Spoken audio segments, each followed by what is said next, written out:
McAllen ISD.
Welcome to McAllen ISD, a three-time Texas Education Agency A-rated school district.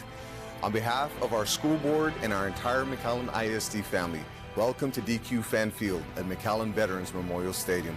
We wish all those competing the best of luck, and we hope that you enjoy the competition. Good evening and welcome to McAllen ISD. This game is being conducted according to the rules and regulations of the University Interscholastic League. Regardless of the outcome of tonight's game, all of the players have proven their willingness to work and sacrifice in order to achieve athletic excellence. We ask that as a spectator, you consider the time and effort each of these teams, coaches, and athletes have put forth. The officials for this game have been mutually agreed upon by school officials for both schools. Their role is not unlike those of the players, coaches, teachers, and school administrators. Without them, this game would not be possible. Their knowledge and application of the rules are a result of annual testing, years of study, and continual participation in clinics that further refine their understanding of the game. We ask you, as students, parents, and citizens, to demonstrate the kind of respect for these officials you'd extend to any dedicated person in a position of responsibility. Thank you for your attendance. And enjoy the game. Enjoy the game. And enjoy the game. Enjoy the game. And enjoy the game. And enjoy the game. This is McAllen ISD Football Night. Welcome to DQ Fan Field at McAllen Veterans Memorial Stadium here in McAllen, Texas. And we've got a doozy for you, an old rivalry. The Edinburg Bobcats taking on the McKay Bulldogs. It's coming your way next, right here.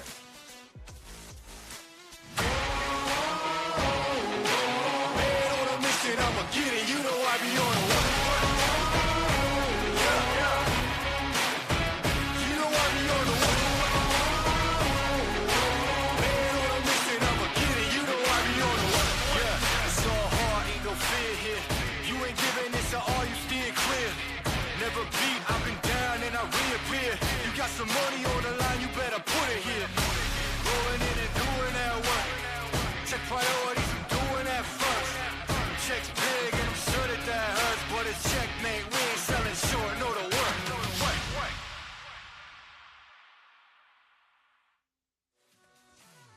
All right, here we go. It's the 2022 edition of McAllen ISD Football Night.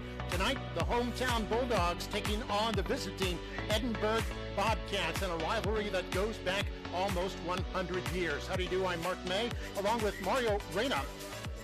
And before we get into our keys to the game, we're going to start off with the Veteran of the Week, as they do this every year, every game for the McAllen ISD. They have a Veteran of the Week. Today it's Mr. Steve Hudson, who is a history teacher at McAllen High School and an Air Force veteran.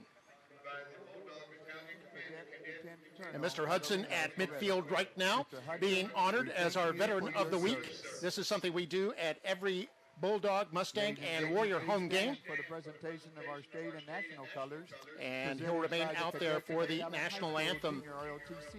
So we have our color guard marching out onto the field right now. McKay Junior ROTC is under the direction of Lieutenant Colonel Leonard Fianciato and Sergeant First Class. And there's our color guard from McAllen High School, JROTC. Sergeant Major Madison Lee Delgado. The Texas flag bearer. See the is students, Cadet Lieutenant Excel Ramos. Cadet Master Sergeant Elizabeth Fuente, Cadet Command Sergeant Major Madison Delgado Lee, also Cadet Second Lieutenant Excel Ramos. Carrying the Bulldog Battalion flag is Cadet Master Sergeant Dylan Garza, and the left guard is Cadet Major Mary Ella Diaz. Still remain standing, remove hats and caps for the singing of our national anthem. We'll now have the singing of our national anthem. All region, all area choir member Josue Guerrero. Oh, say, can you see by the dawn's early light what so proudly we hailed at the twilight's last gleaming, whose broad stripes and bright stars through the perilous night o'er the ramparts we watched were so gallantly streaming, and the rocket's red glare, the bombs bursting in air, gave proof through the night that our flag was still there.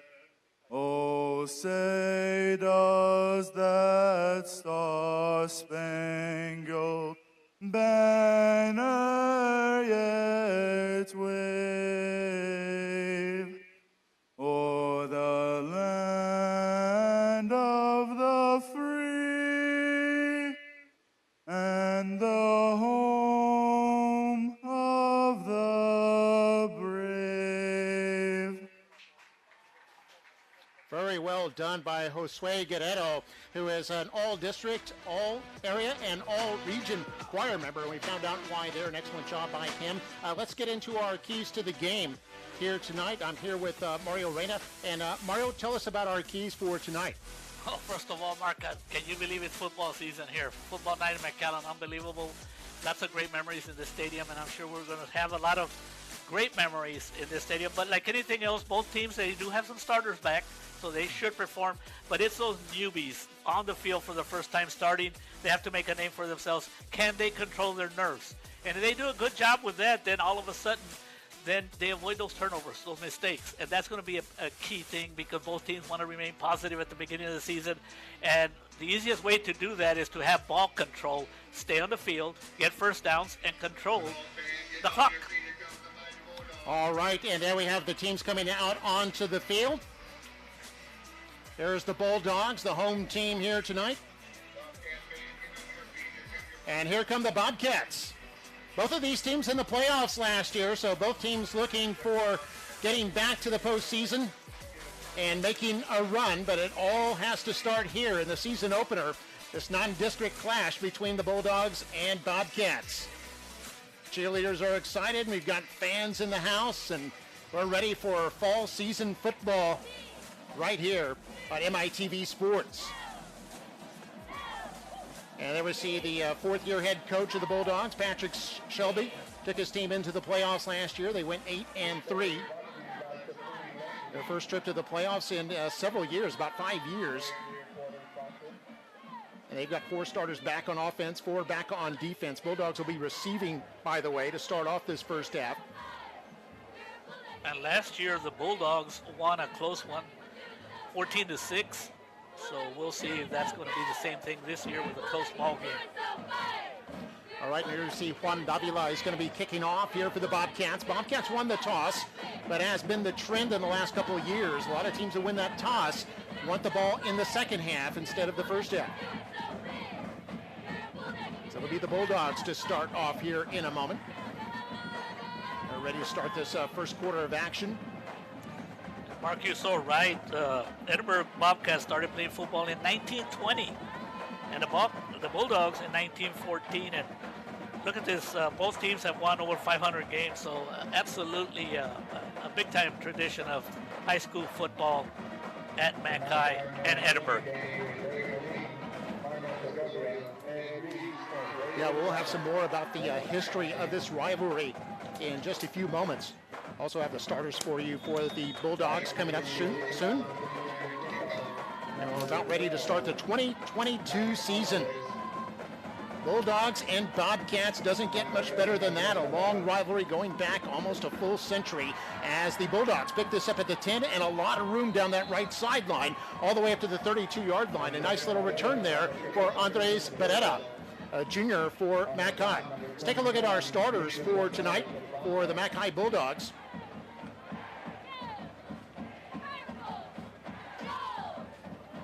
And we'll see they've got a new quarterback this year in Nathan Rocha. Rocha, backup quarterback last year, but started on defense as a defensive back. So he's got a lot of insight into defensive strategies. But making his first start at quarterback here tonight, he's in the shotgun. He's going to fake the handoff, hit in the backfield, and this is going to be bottled up by the Bobcats. Looks like it's going to be a loss of a yard.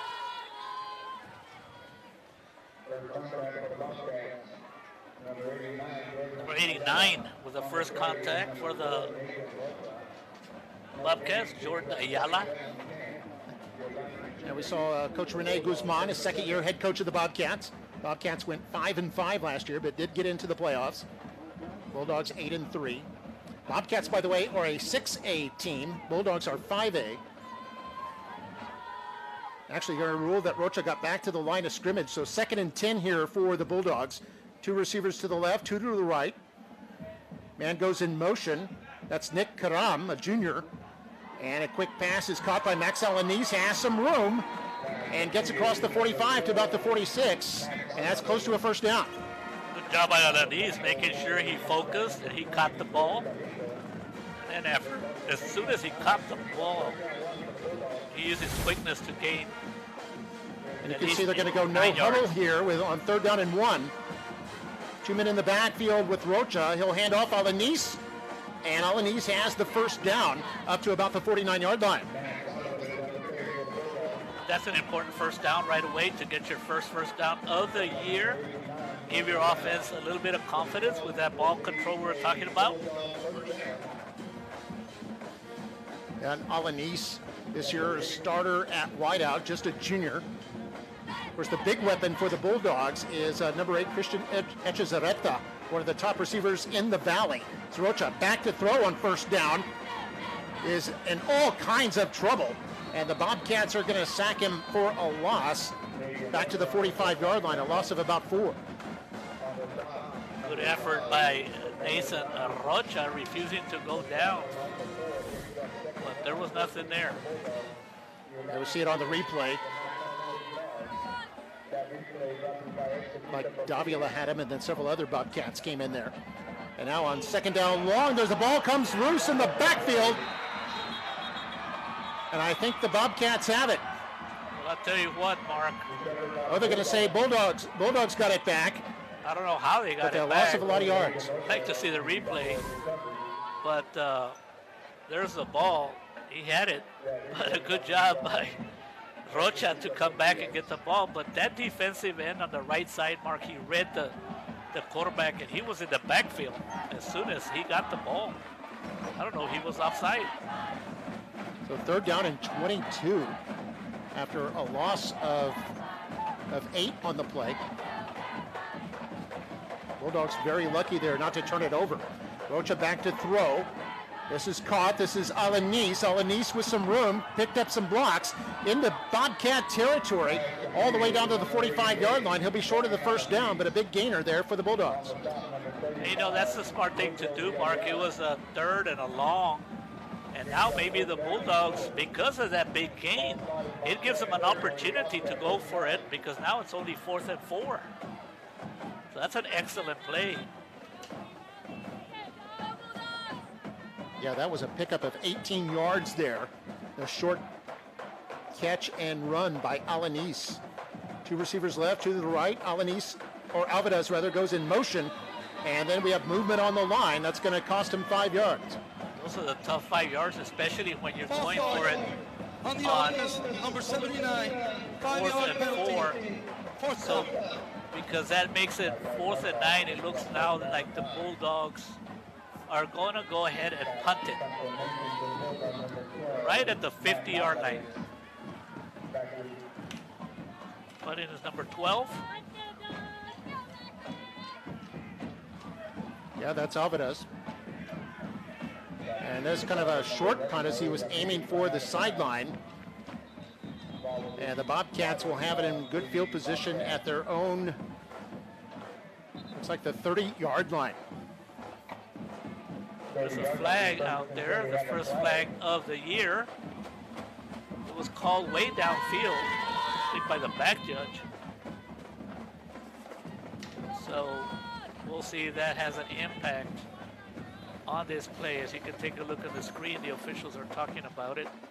Here are the officials. Eddie Duran, the man in white, the referee. Let's see what he has to say. It looks like there's a holding on the defense, Mark. That's kind of an odd play. Yeah, holding with no return. That's going to be something that I'm pretty sure they're going to have to explain to Coach Guzman from the Bobcats. Now, if this is after the kick, it's just going to move the Bobcats back. Exactly. Eddie Duran, referee with the Tasso Rio Grande Valley Holding chapter. on the receiving team, number 27, 10 yards, first down, Edinburg. So that'll just move him back. Bobcats go back to the 20-yard line. So the Bobcats will be back at their own 20. We want to recognize the VP third student of the week. Tonight, we recognize Vicente Alvarez, a senior at McAllen High School. He is involved in soccer, cross country, track, plays guitar. He plans to go to college and study to become a computer technician. Congratulations to Vicente Alvarez, a VP third student of the week. So 1st and 10 for the Bobcats. BJ Santa Maria in there at quarterback. Quick pass to the left side. It's caught, but the Bulldogs all over that. I think he'll be lucky to have gotten back to the line of scrimmage. And it's actually going to be a loss of 2 here. That's what defensive coordinator Ernie Alonso talked about, that this year he's going to depend on a defense that hustles and makes plays. Santa Maria, just a sophomore. They've got a sophomore and a junior. They'll alternate. Man goes in motion. Going to fake the handoff. Santa Maria up the middle, has some room. A lot of space, gets the first down and more. And is out past the 35, up near the 40-yard line. 20-yard pickup. And first down for the Bobcats. Santa Maria looked very comfortable in this play, took his time, put on a couple of good moves. And here on 1st and 10, sweep to the right. Short gain there for the running back. That was Jacob Gonzalez. I asked Coach Alonso about his defense, if he was going to miss Ottomers from last year. He was a great defender. Heriberto Valderas on the tackle in the last play. So on 2nd down and 9, quarterback's going to hang on to this one. And has a short gain. Valderas again in on this tackle. Also providing a hit was the linebacker Diego Avila. And Diego Avila, Mark, be ready this year. We're going to be calling his name a lot. He's a great linebacker, a senior.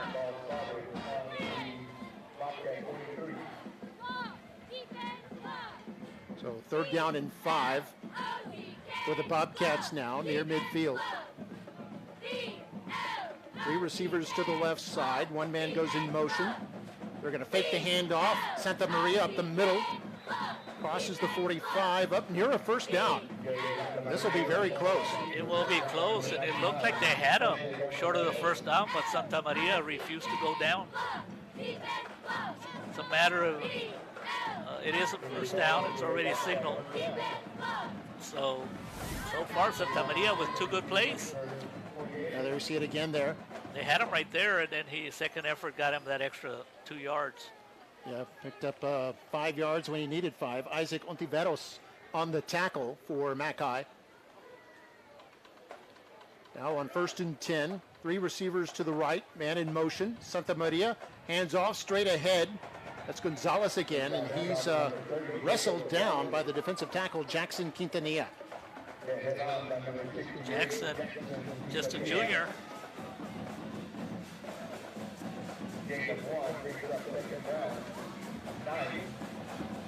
So 2nd and 9 now. Just past the halfway point of the first quarter, no score. And here Bulldogs appear to jump offside, but may have been drawn off. We'll see what this is about.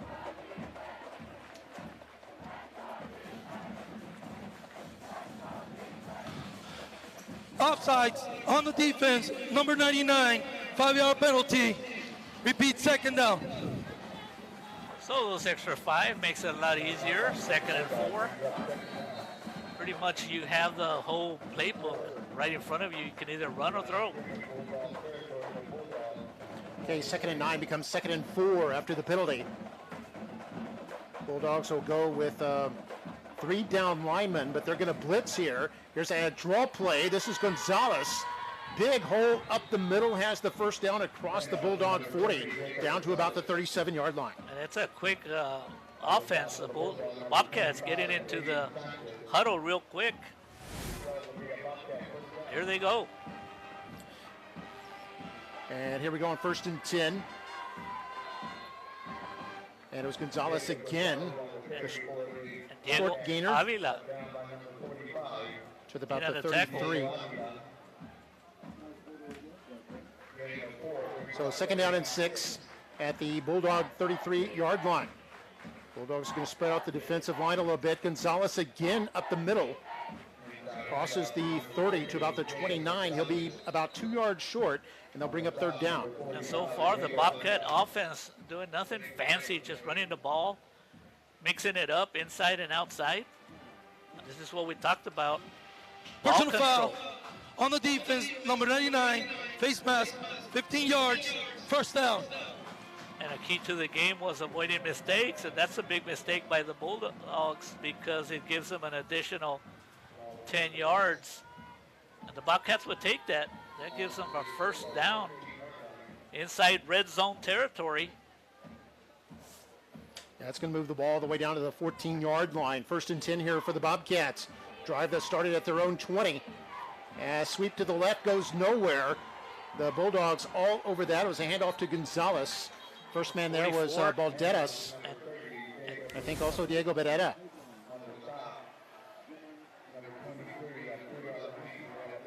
We have a Oh, late no, flag. Tudor in there too. Another late flag so far. If it's against the, looks like this time it's going to go. Dead ball, late hit on the offense, number 4, 15 yards, still 1st down. And those are big 15-yard penalty against the Bobcats. Correction, 2nd down. It should be 2nd down. And a lot. Moves them all the way back to the 34-yard line. And there you see the starters for the Bulldogs here tonight. All juniors on the defensive line. 2 linebackers in Alanis and Avila. Both of them are seniors. Get to those in a moment as Santa Maria keeps it himself right up the middle. And a big hole there all the way down to the 22 and a gain of 12. I know Santa Maria is the quarterback, Mark, but boy, he looks like a running back. He runs fast and he looks for the holes. Yeah, there we see 2 seniors, Avila and Alanis, linebackers, and then 5 men in the secondary. And Guisada Villanueva, who was one of the captains, Beretta, Gonzalez, and Sanchez. I expect a big year out of number 5 on the Bulldogs, Javier Villanueva. Yeah, he wants to, said he wants to go to Texas A&M and study criminal justice just like his dad. What a young man. As the Bobcats here on 3rd down, Santa Maria back to throw. This is picked off. Picked off by the Bulldogs at the 14-yard line, and the Bulldog defense holds firm.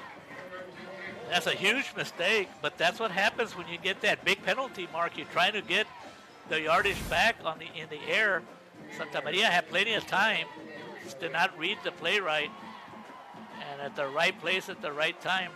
Right there for the Bulldogs, Arturo Alanis with the first interception of the year. And I think they have something going on the sidelines, don't they, those Bulldogs?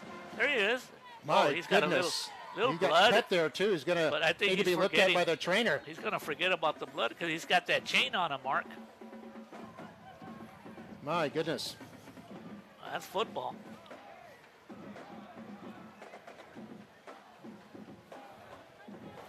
Okay, offense back in there. Rocha in at quarterback. Hands this off. And again, the Bobcats defense rising to the occasion. It's a handoff to 21, Angel Anaya. It's a junior running back. Loss of 1, actually. And here's where it's important for the Bulldogs because they're deep in their territory. Well, they got to get a couple of first downs, so they're just going to give the ball back in good field position for the Bobcats. Rocha wants to throw on 2nd and long. Down the left side. This may have been picked off, and it is. The Bobcats are going to get it right back.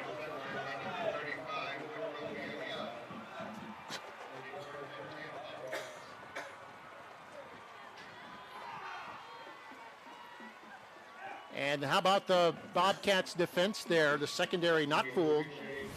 And they were in position to pick off this one. Now, Rocha did have the receiver open, but he just did not check out the safety who read that play all the way. It's intended for Tristan Keith. So 2 interceptions.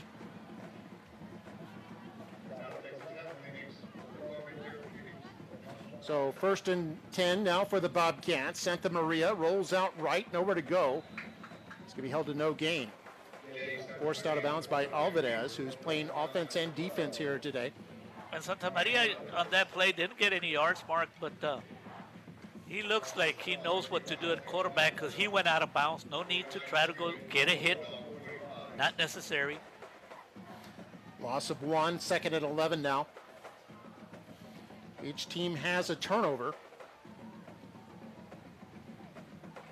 Man goes in motion. Santa Maria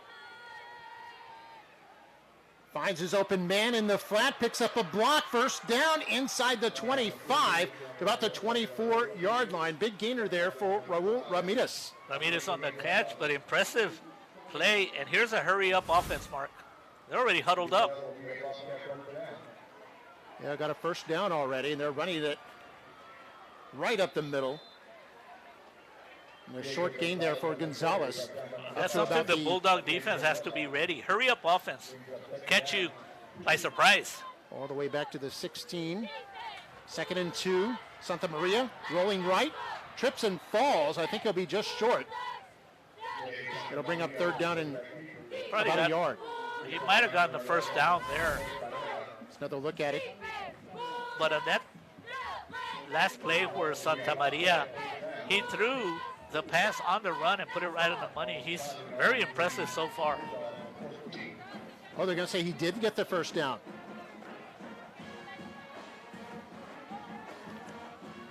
So a 2-yard gain. And he's going to throw left side. This is caught inside the 10, breaks a tackle, and out of bounds at the 5-yard line. That's Rivers Martinez with the catch. And if you look at the Bobcats, the last time Santa Maria threw a pass when he had an interception. But this has to give him confidence.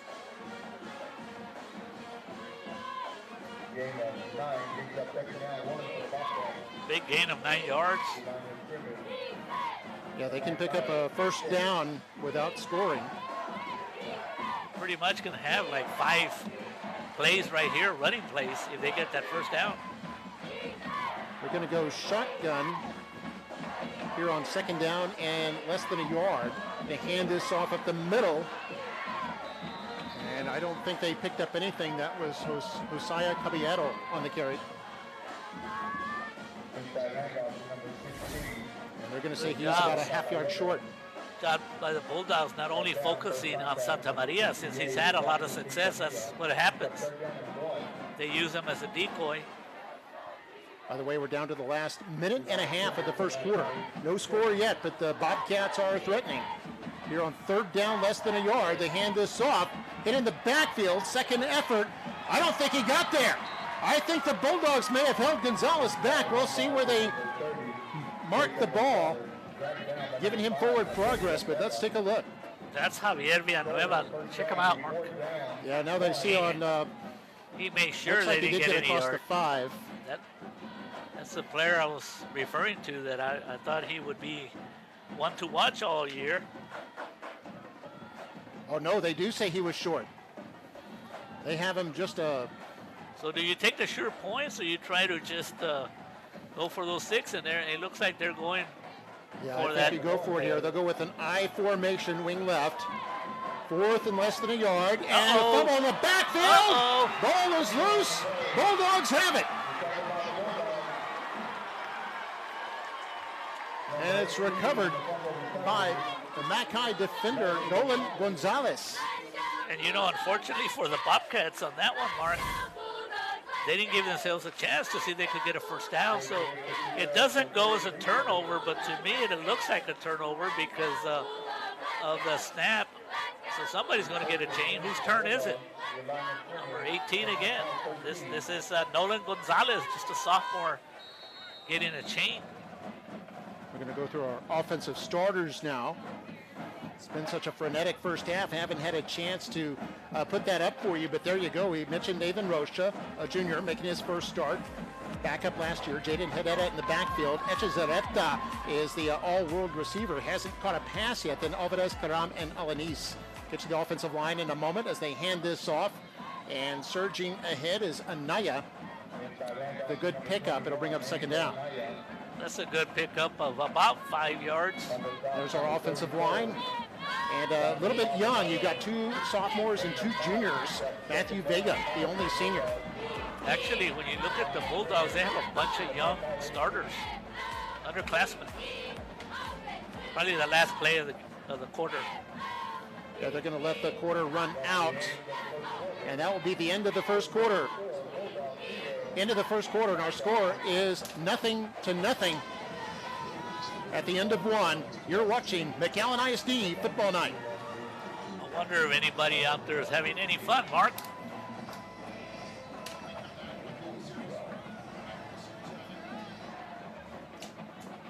Oh, there's some kids having some fun from the band.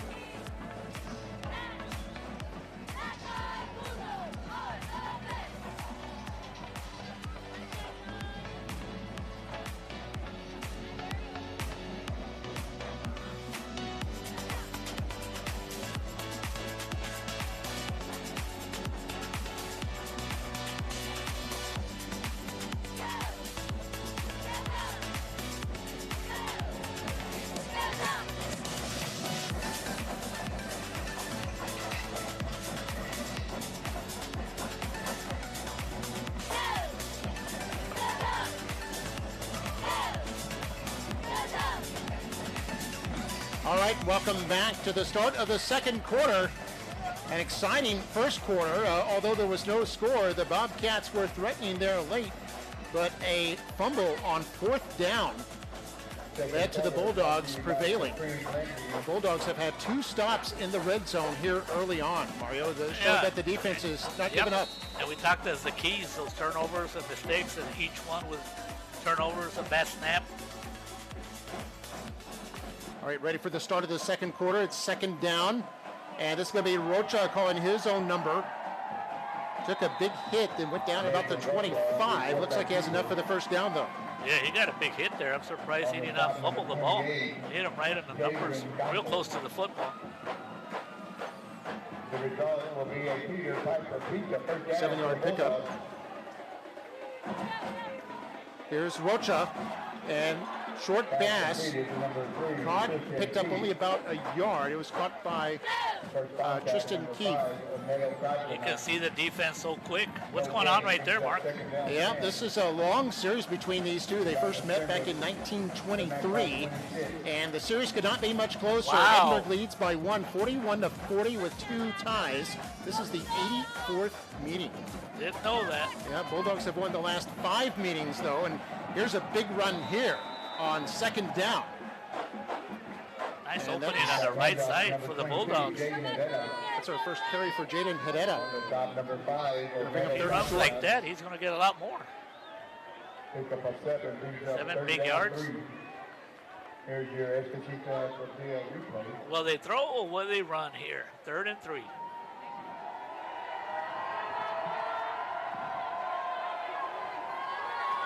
See what they do here on third down. So man Alvarez goes in motion. That'll put Trips on the left. Rocha's going to run right, gets hit as he crosses the line of scrimmage and crosses the 35 near the first down marker. And they're going to say first down. They gave it to him already. And the Bulldogs are now trying to huddle up real quickly and try to get that defense by surprise. The Bulldogs pick up their second first down of the game. Here's Rocha on first down. Hands this off. Alvarez has a lot of room at the 40, first down and more, and is in the Bobcat territory at about the 49. You know, Alvarez, the running back, did a good job of that. But it's all about the offensive line on the left side. Didn't get the number, but boy, he did a good job. He had a pancake. The 72 for the Bulldogs. The pancake. Braxton Maddox. Great job. Left tackle. So here they go on first down, 49-yard line. Karam goes in motion. Will line up in the slot to the right. Alvarez on the carry. Has a big hole here. First down and more. Into the secondary. He's still going at the 30. He's at the 20. Regains his balance at the 10. And touchdown. Touchdown, Bulldogs. Wow. Amazing run by Alvarez of 49 yards to the house. And that's how you make a name for yourself. What a run, Mark.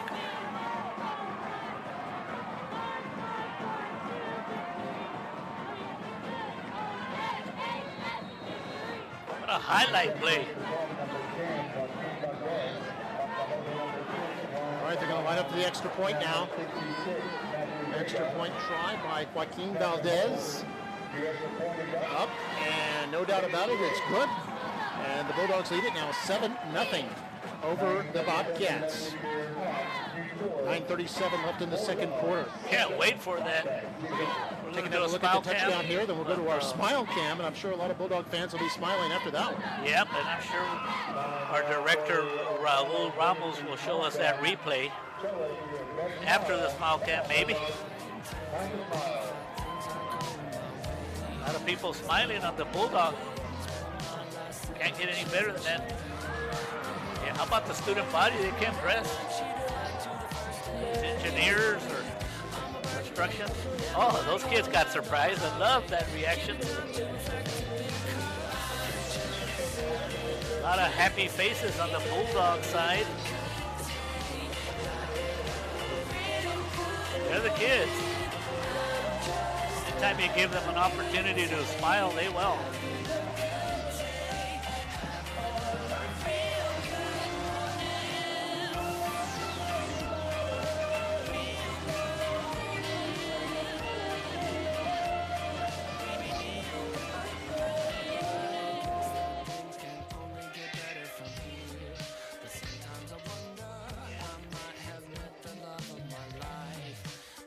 Mark, how about the replay? I'd love to see it. Oh, right on cue. Good move. 1 broken tackle, 2 broken tackles, 3. Good balance. 4 broken tackles, and look at that. I loved how he dove into outstanding effort there by Alvarez to maintain his balance for 49 yards, culminating a 6-play, 87-yard drive that started on Nolan Gonzalez's fumble recovery for the Bulldog defense. Here, this is picked up at the 10-yard line, run across the 20 up to about the 22. About a 12-yard return there by Raul Ramirez for Edinburg.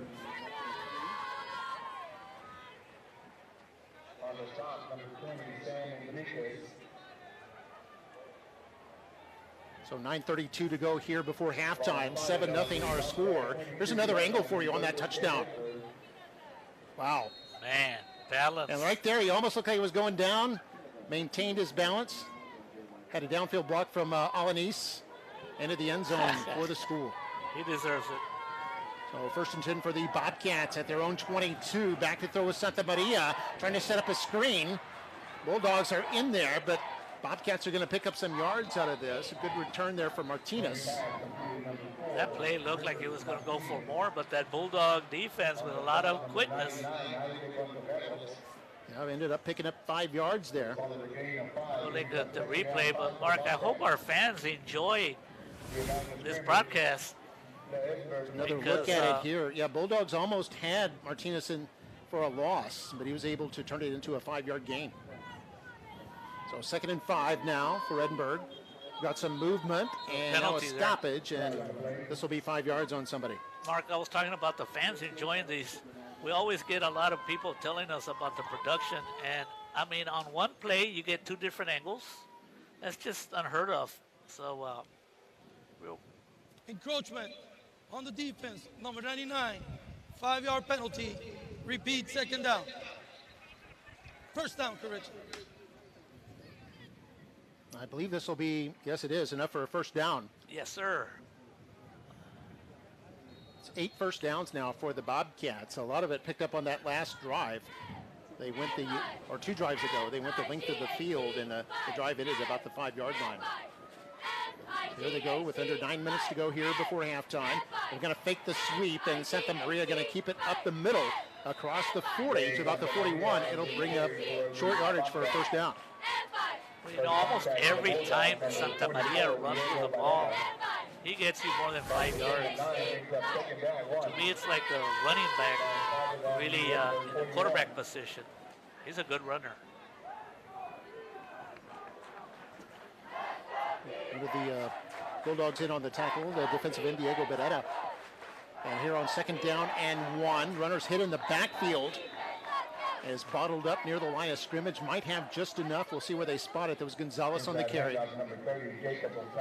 In there on the carry, or on the tackle, Valderas. First contact was by 25, Eden Sanchez. And I like to recognize number 99, Isaac Ontivero, showing some good sportsmanship. After the tackle, one of the tackles, he was picking up the offensive lineman. 1st and 10. Gonzalez able to pick it up. And here's a pass complete. Bulldogs tried for the intercept, couldn't quite get there, and it was caught by Martinez. He picks up the first down. Wow, that was close. The defender for the Bulldogs almost had a pick 6. If he would have gotten that one. Pick up of 16. Barely missed it. Nice hit. Gonzalez once again. There's number 5, Mark. Javier Villanueva. Yeah, got 5 yards out of it. 2nd down and 5 now. 2nd down and 5 now with 7:45 to go here in the 2nd quarter. Let's take a break. You're watching McAllen ISD football night. It's Bulldogs 7, Bobcats nothing.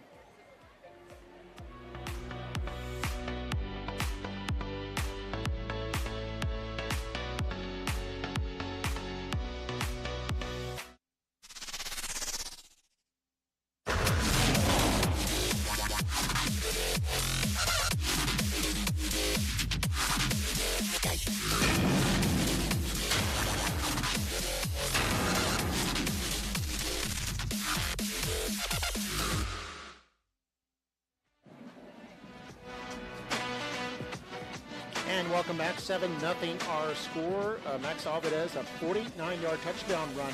The difference right now, and the Bulldogs lead it here in mid-2nd quarter, 7-0. By the way, I'd be remiss if I didn't give credit back on that series graphic we had that showed the history of the 83 previous meetings between the Bobcats and Bulldogs. Mr. Juan Medrano, a well-known Mackay football historian, providing that information to me earlier today. So we appreciate Mr. Medrano and his knowledge of Valley football history.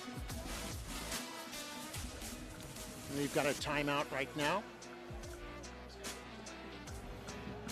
7-0 our score. Bulldogs in front. They had a 6-play, 87-yard drive, culminated by the 49-yard run by Alvarez that put the Bulldogs up 7-0. Beautiful sunset we have there. Nice. Yeah. By the way, can hear everyone applauding. One reason to applaud is all of McAllen ISD's points of pride. Just last week learned that we're going to be a state A district for the third time. 2022, that's the highest award you can get in the state of Texas. Post-secondary readiness distinction, basically a measurement of how effectively you get your graduates ready for life after high school. Won that for the fourth time. And of course, our high school is being named in U.S. News World Report top high schools 8 straight years. Had the Texas Superintendent of the Year back in 2020, the Texas Elementary Teacher of the Year just last year. Won a Financial Integrity Award for the state for the 19th time in 20 years. And our bands, what a job they do. A national best community for music education 10 consecutive years. So a lot to be proud of here in McAllen as the Bobcats on 2nd down and 5 hand this off and turn their way up for a first down. That's been their workhorse, Gonzalez, once more. Hurry up offense for the Bobcats. And Mark, after you read all those points of pride, why would anybody not want to have their kids in McAllen ISD? Indeed. Provide a first-class, amazing world education. And here's a blitz. Flag is down as Santa Maria keeps it to the left and is wrestled down. Another flag comes in late. This could be a face mask. Tackle on the play by the Bulldogs was Ruben Sanchez. It's always interesting when you see a couple of flags. You know, how do you enforce them? You know, what sequence? And you got to really get together as the officials are on the field getting together discussing this. You better know the rules.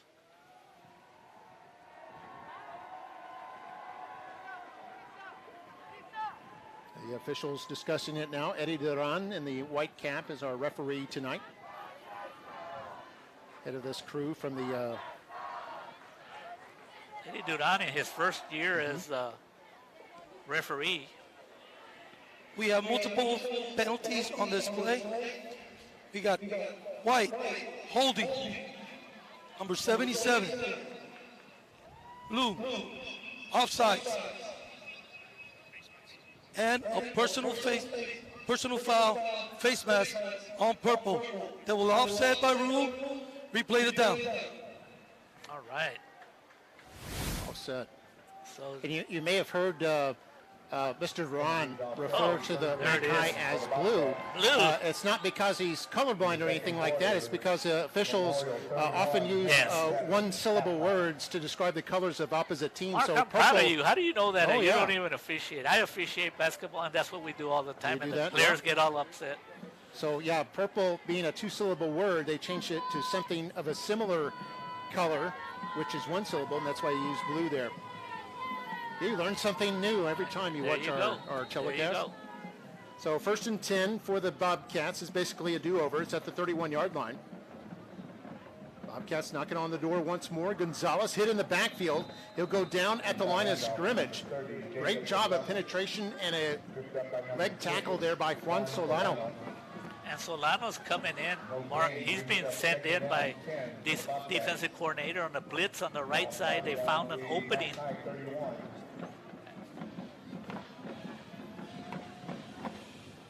So 2nd and 10 now. Santa Maria will hand this off. It's Gonzalez trying to bounce it outside. Is hit and goes down after a short gain of about 4. It'll bring up 3rd down. And at least Gonzalez got some 4 yards. That play was meant to go up the middle, but he saw nothing there and did the right job of running to the right side. As you take a look at the handoff right there, he decided to go outside. Nice tackle.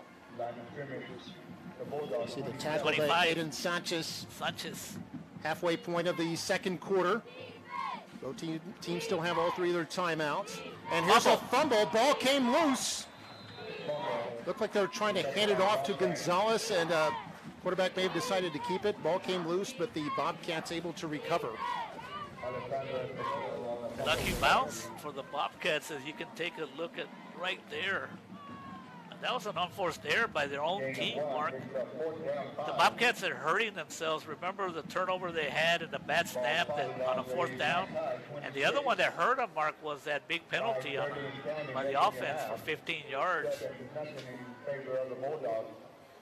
You're right. 5.5 to go here in the second quarter. A 4th down and 5. Bobcats actually picked up 1 yard on that fumble as it was bouncing forward. Look for Santa Maria. If he doesn't pass, look for him to run. Coach Guzman looking on from the Bobcats sideline. And a timeout called. Edinburg. First timeout of the half. So timeout called by the Bobcats. Here in the second quarter, they're trailing 7-0, but facing a 4th down and 5. We'll be right back.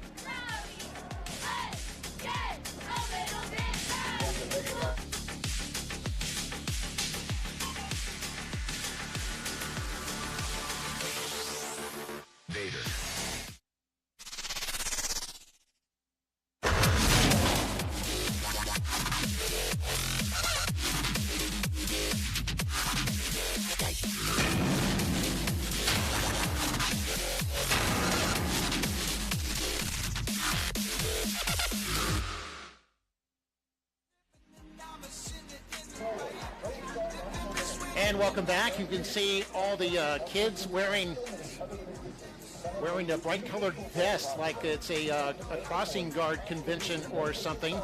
Might be a new teenage fad, but I think what they're doing is kind of showing that since they're the Bulldogs, they're like part of the Dog Patrol, the Bulldog Patrol.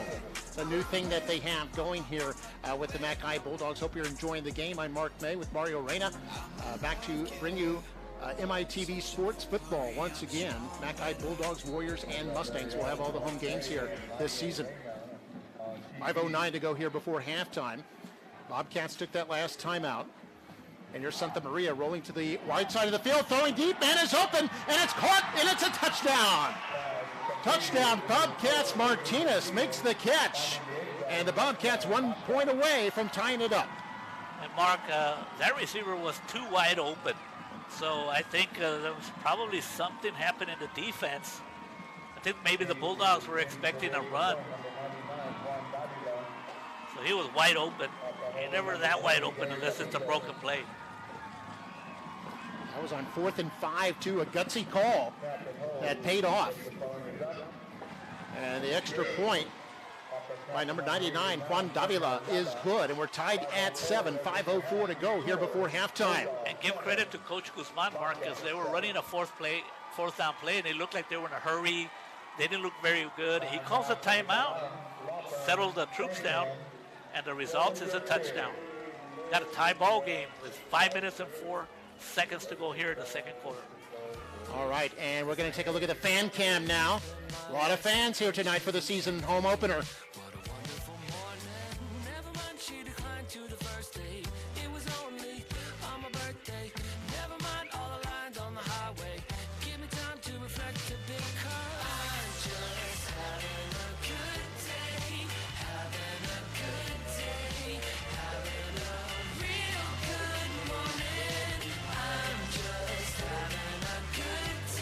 Future little Bulldog right there, having fun.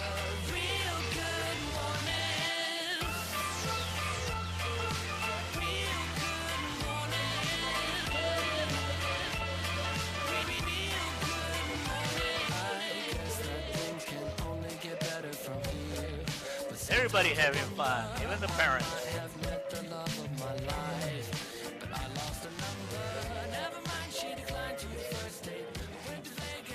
Like to see the replay, Mark, if possible.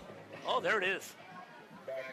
Yeah, another look at the replay. This is 4th and 5.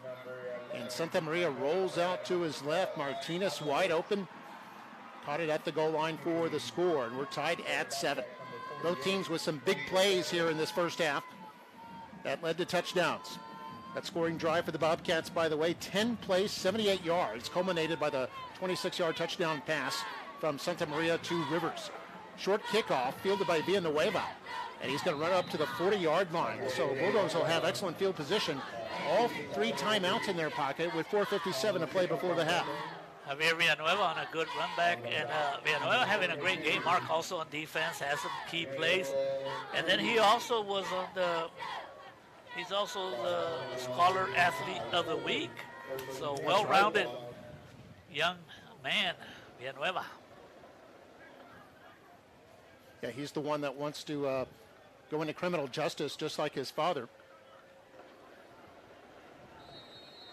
He was the Scholar Athlete of the Week. We recognize a Scholar Athlete of the Week and a Student of the Week every week at every home game.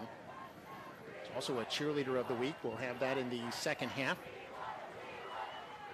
Coming up at halftime, we'll have the marching bands, first for the Bobcats and then for the Bulldogs. Going in motion is Alanis. Rocha's going to fake the handoff, keep it himself, trying to bounce it outside. Bobcats did a good job of stringing that one out, and tackle on the play by Jonathan Maldonado, the linebacker. Maldonado did a good job of not overcommitting. He took his time. He knew he was going to use the sideline to help him. And here he comes, right there.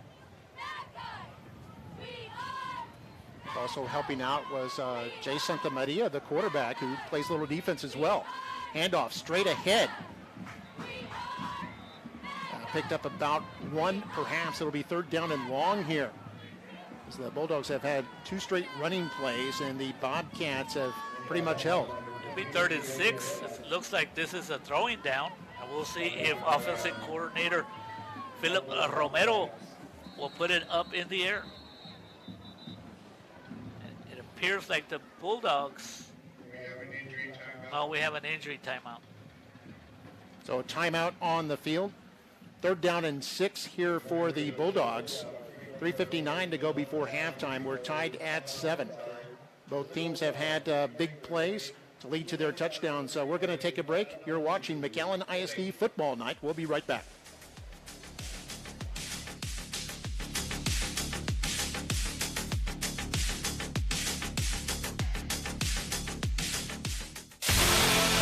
Bogusport is proud to sponsor tonight's game and honor student athletes pursuing excellence on and off the field. Enjoy the drive. And we're back, 3rd and 6 for the Bulldogs. They're going to sweep it to the left, and it's going to be tripped up short. That was Alvarez trying to get to the outside, and the Bobcats, for the 3rd straight play, are able to withstand it. It makes it a 4th and 3. They had a running play, Mark, because they're going to use their 4th down to see if they can get their 1st down. Bit of a gamble here, 4th down in their own territory. 4th and 3 at the 47. Might be trying to draw them off. They're probably going to call a timeout, I think, Mark. They're calling in the play.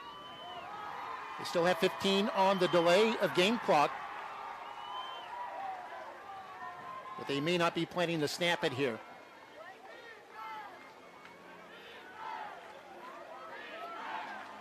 1 second left, and they call a timeout, I believe. Yeah, So timeout. Shelby in his 4th year. Timeout. McAllen, their first timeout of the half. So they call timeout. 4th down and 3 here for the Bulldogs. I'll talk it over a little bit more. Chance for a water break. Is a little bit humid out. It was raining earlier this week. Both these teams with storied traditions when it comes to their football programs. Two of the most decorated teams in the history of Rio Grande Valley football. For many years, Mark, it was either the Bulldogs or the Bobcats. They were the same district. One or the other would win district. Back in the day when they only had one team advancing. Yeah, I can remember one Richard. Famous game in 1977. Okay. You remember that one? I heard about it. I think they met in the last regular season game, and the winner was going to be district champion. Bulldogs led most of the way, but late in the game, the Bobcats had a razzle-dazzle play, a halfback pass that went for a touchdown. They won it 9-7. Many great coaches. It looks like the Bulldogs have decided to punt. So this will be Alvarez lined up as a punter. Now 4th down and 3. He's running, but he's going to punt it. It's going to be high. Bobcats will not try to return it. It's going to take a big Bulldog bounce. Huge Bulldog bounce all the way inside the 15-yard line. Going to be killed at the 13. Perfect punt there by Alvarez. Max Alvarez.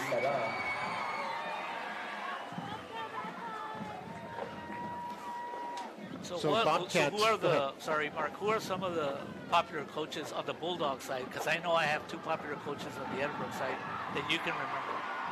Bulldogs. Oh, famous coaches? Yes, well, you've got Russell Young. Oh, yeah. For the Bulldogs.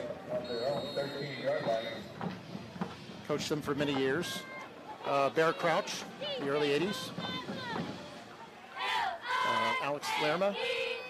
Here's a handoff. Gonzalez goes ahead, surges across the 20 to about the 21. I think you meant Alex Leal. Oh, Alex Leal, that's right. I had it wrong. Had Charlie Williams, Tony Harris. Big 9-yard gainer there. 2nd and 1. And 2nd down, only a yard needed, and Gonzalez looks like he has enough there for the 1st down. Hurry up offense. 2 minutes to go, basically. The Bobcats still have 2 timeouts. Yeah, we're down to 2 minutes left here in the 1st half. No 2-minute warning in high school football.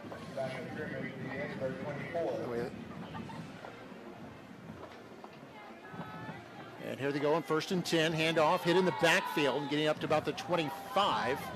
There is Caballero.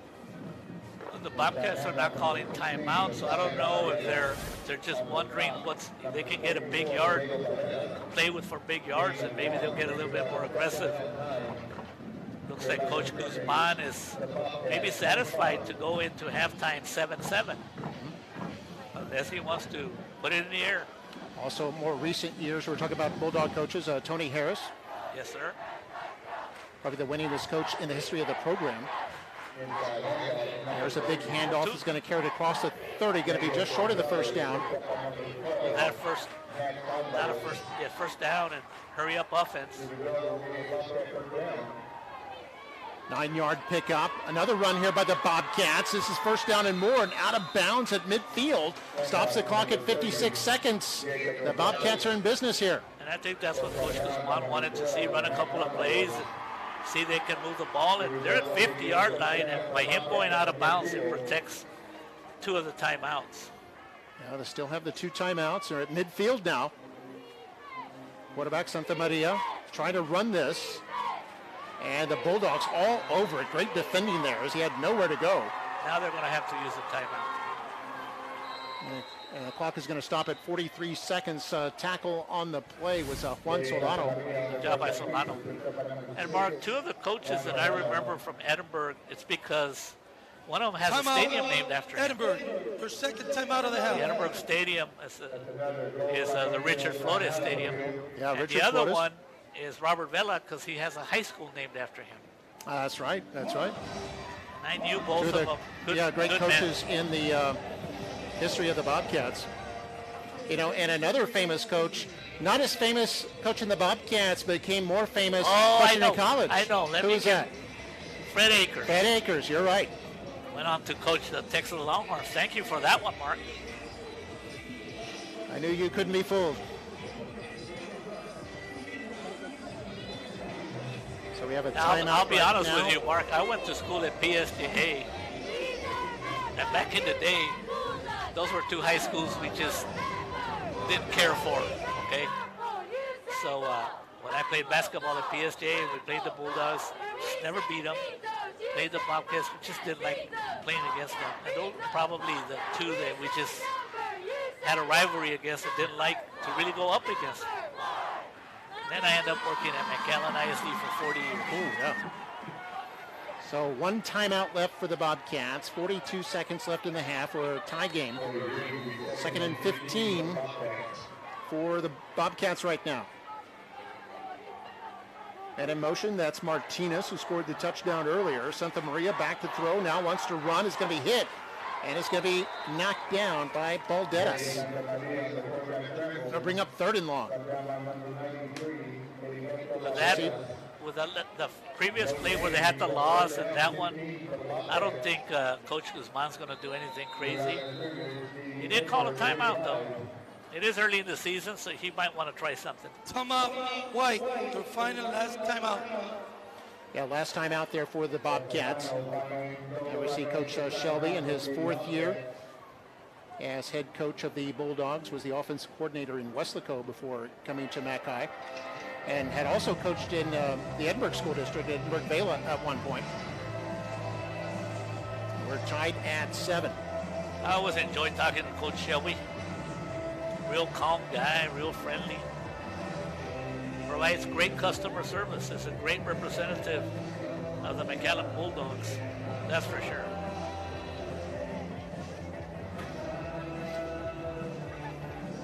So we're playing some music here right now. Bulldogs in the royal purple and gold. It is purple, right? Because that official was calling it blue. Yeah. Bobcats in the red, white, and blue.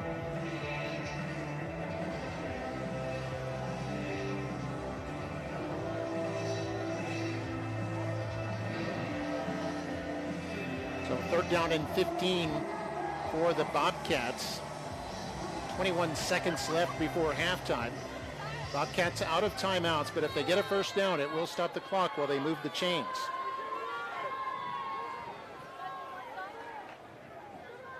This is the 84th meeting between these two. First meeting was 99 years ago, 1923. That was a 14-0 win for Edinburg. Called a timeout. Coach Ernie Alonso Timeout, spotted something. McAllen. I think he spotted a hole somewhere in the secondary, and he didn't like how it looked, so that's why you save your timeouts. So Bulldogs elect to use their second timeout.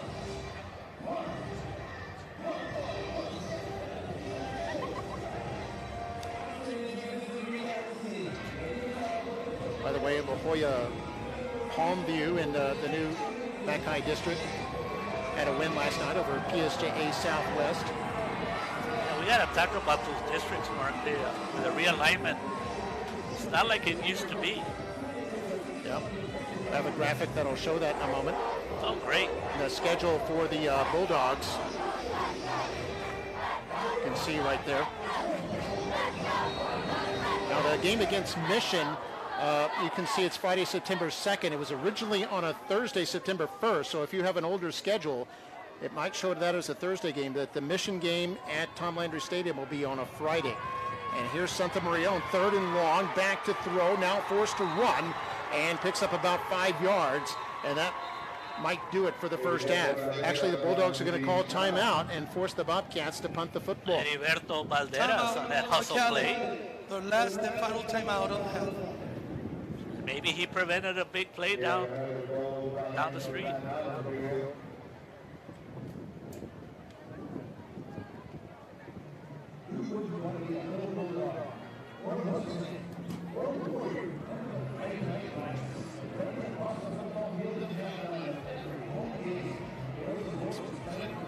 Fourth and 9 is what it is now for the Bobcats.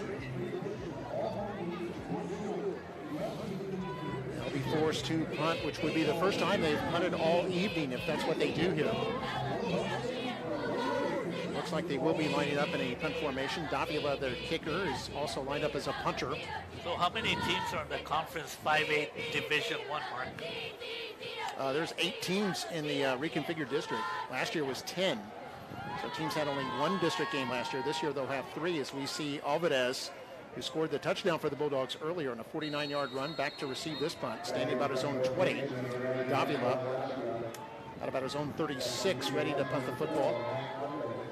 Oh, it bounces into him, but took a good bounce. That was fortunate, and he gets a nice big kick. There's not going to be a return. Takes a Bobcat bounce, and it'll be killed around the 10-yard line. And that's probably where, imagine the Bulldogs will just simply down it there with 2 seconds left before halftime. And when we come back, the Bobcats will be receiving.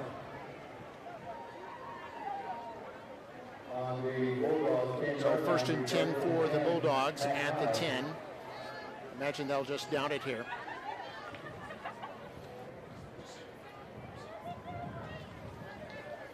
You see Alvarez in there. It's kind of a victory formation, actually, they're going to take. I was going to tell you, I know what's going to be the call here. Yeah, they'll snap it to Rocha, and he'll take a knee. And that's what he's going to do, and we're at halftime. 7-7 our score at the break. A lot of excitement in that first half, and we'll see more fireworks in the second half. And coming up, we're going to see the Bobcat Marching Band followed by the Bulldog Marching Band. But before all that, we're going to see our halftime kick by our Educator of the Week. This is one of the bus drivers here at McAllen ISD.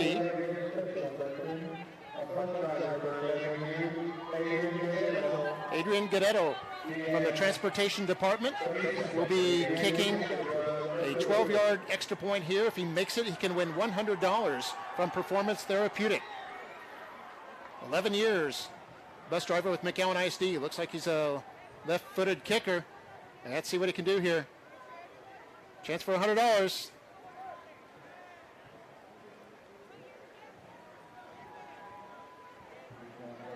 he's taking this seriously. Adrian Guerrero from our McAllen ISD Transportation Department, picked as the Educator of the Week for the Mackay Bulldogs. And there it is. The kick is up. It's good. Wow.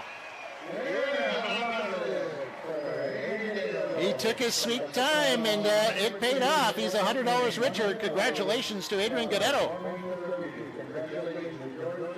And we appreciate Performance Therapeutics as well for supporting our educators in McAllen ISD. Thank you very much, Performance Therapeutics. We'll leave you with a look at some highlights, and then we'll be back with the marching bands.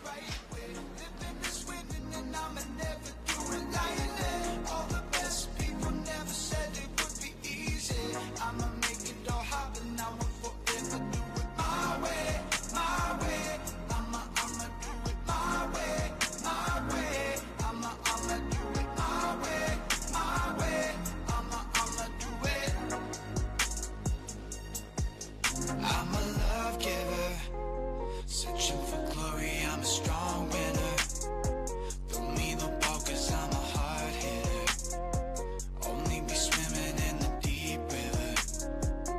I'm a love giver, holding on to all the best things in life. I'll be pushing on through every second in the night. I'll be reaching up to every moment in the light. You know I got a reason, I got a mission that excites me.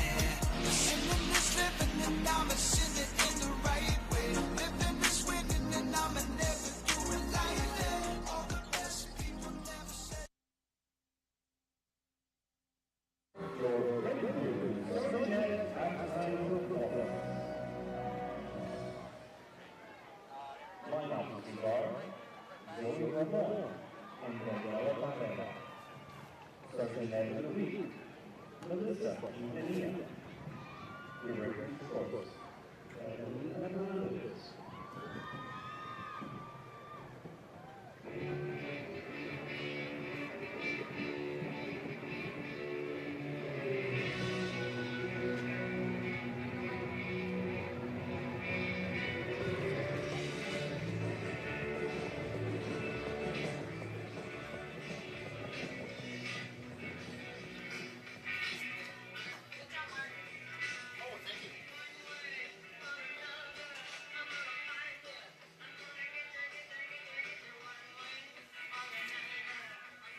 Good evening, ladies and gentlemen. We would like to welcome you to another wonderful season featuring our Bobcat Band. Tonight, we will be performing a portion of our 2022 program entitled Once Upon a Time in the West, featuring Ecstasy of Gold by Ennio Morricone. Our sections of the week are the mellophones, trombones, and the color guard. Our rhinos of the week are Santiago Gomez, Jonathan Menchaca, Dolan Guerrero, and our rookies of the week are Jamie Lopez, Julian Soto, Cristian Escamilla. Our guard members of the week are Brittany Pina and Denise Herrera. Our drum majors this year are Jasmine Torres, Jesus Flores, and Ricardo Gonzalez.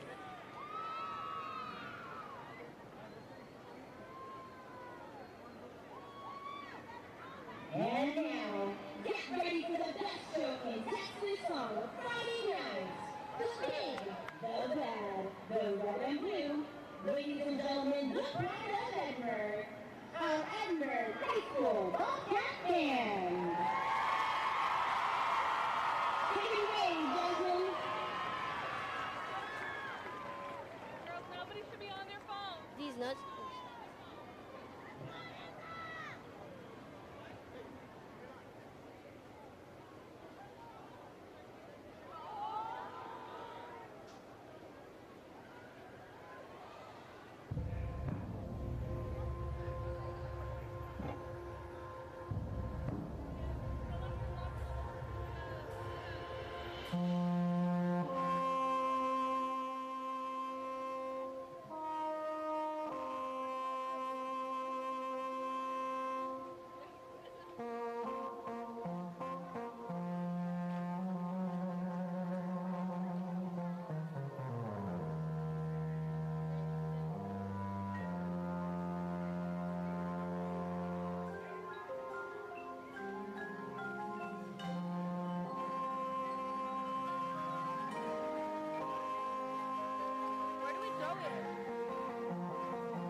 Steppers are Captain Junior Nate Rodriguez, two-time NFL All-Star, two-time NFL All-Star. First lieutenant Junior Riley Allman, two-time NFL All-Star. Second lieutenant sophomore Diana Luna, two-time NFL All-Star. Ladies and gentlemen, first stepper of the year is Sophia Garza. So now, the steppers will be dancing to the early 2000s Britney Spears classic Tops. Ladies and gentlemen, let's hear it for the McAllen Stepper.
The section of the week is the saxophone.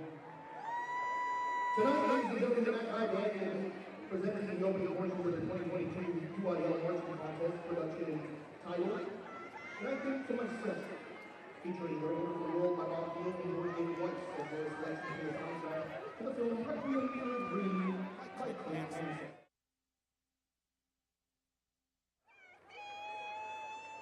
In our show this year is a reflection on the struggles that our students have faced in recent years and a reminder in the importance of the bonds of community in facing those struggles.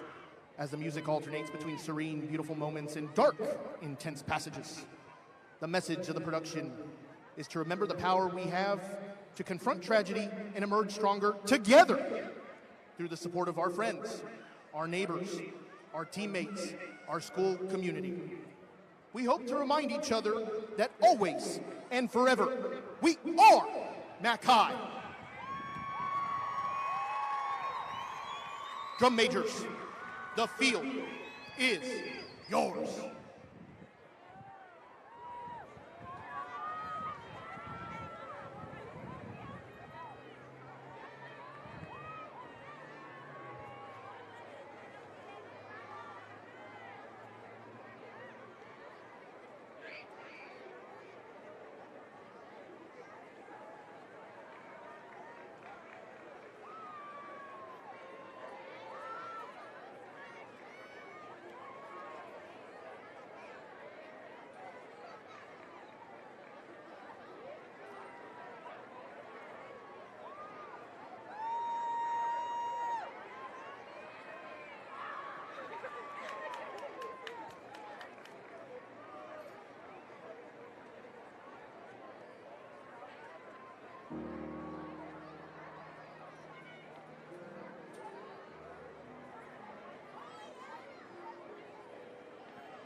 Ladies and gentlemen, thank you for your attention. Let's hear it one more time for the Pride of McAllen. The McAllen High School is under the field direction of Jason Dunn. He is assisted by Noel de la Cruz, Christopher Cruz, George Sanchez, and Sarah Canning. Color Guard sponsors Jennifer Rodriguez. Color Guard instructor Cynthia Mata. Additional instructional staff include Ceci Gutierrez, AJ Trejo, Michael Dimas, Marty Gutierrez, Maggie Cepeda, Alex Morales, and Catherine Mascoro. Musical arrangements are by Bruce Brooker Key, and Color Guard choreography is by Ray Ramirez.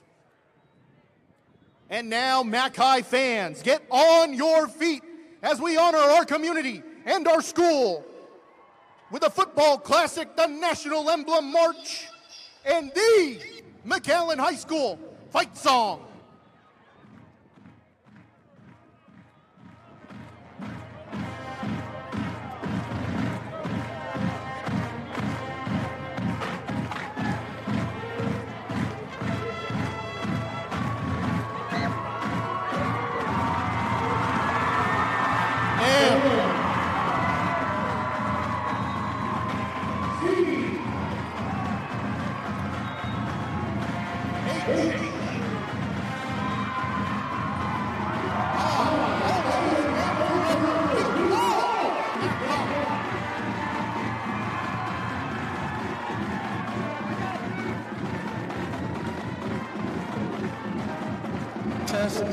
Test.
There's some first half highlights. We saw Arturo Alanis with the interception. Then the Bobcats would answer right back with a pick of their own. That was Woodrow Vidial.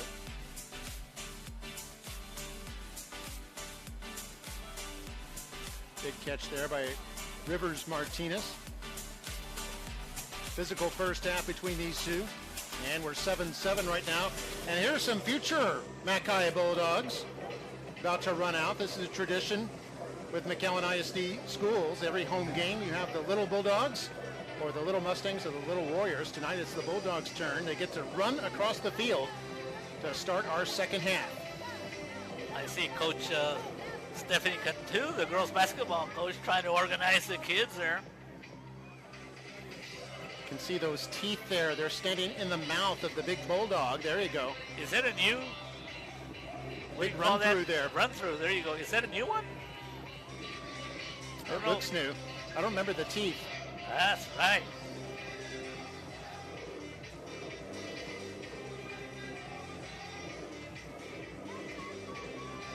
It's always interesting to see all these kids run out and then they run out of gas or they fall, but they have fun.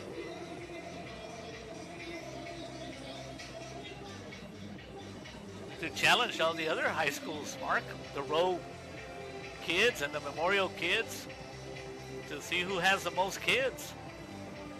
Show their spirit.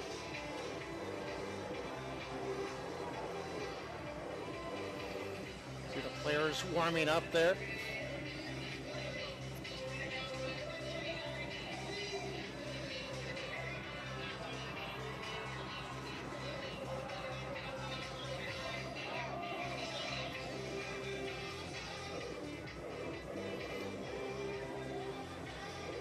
They're waiting for the players to clear, and then they'll take off running.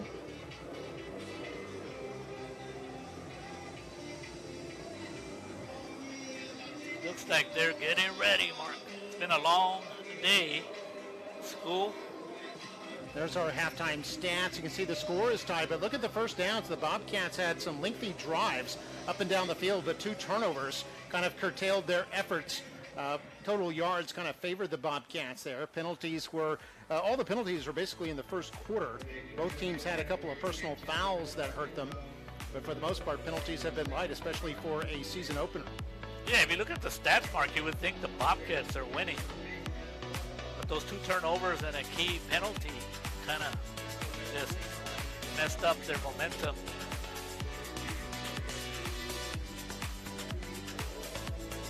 Bulldogs have just not managed to get long drives going. I think they're just about to turn the little Bulldogs loose. They're excited, ready. You can see the moms in the foreground ready to capture this moment forever. And there they go. The little Bulldogs. Oh, the wow. cheers from the crowd. They're getting younger and younger. These kids are kids from all the elementary schools that will eventually feed into the middle schools, that feed into the high school, the Mackay vertical team, if you will. Wow, I'm impressed, Mark. There's a lot of kids out there for it being the first game of the year. So good luck to the Mustangs and the Warriors to see they can match the amount of kids, little kids from the Bulldog Nation. You can see the teams have run out onto the field once again as well. We're ready for the second half. It'll be Edinburg football to start this second half. They had a bit of a drive there late in the second quarter, but it kind of fizzled out at midfield. They were forced to punt the football. And so here we are, tied at 7 with the Bobcats to receive to start quarter number 3. I assume that Bobcat head coach Rene Guzman he saw the first downs and line of scrimmage, but I assume he told them, like, hey, we can maintain not making mistakes. We'll win this ball game. And there's a beautiful shot, drone shot there of the City Lights here in McAllen. This season opener for 2022. You can see the stadium down there on the field, and gorgeous. That's the same view you kind of see when you're coming in for a landing at the McAllen Airport. You see those sea of lights. So who's the one providing this shot? Who's controlling the drone? Yeah, Kevin Martinez, our engineer. You remember that year I told someone that we had a blimp? And they kind of believed me, but no, it was not that. The McAllen ISD blimp. I would assume Coach Shelby is happy with the score 7-7. His defense has been able to cause a couple of turnovers and keep them in the game, but he'd like to get that offense going. Yeah, you know, I was talking to him during the week and asked him which side do you think might have a little more catching up to do, the offense or defense, when you start off. And he was candid about it and said the offense, probably, because, you know, obviously timing and things like that. You've got some new faces. You've got a new quarterback.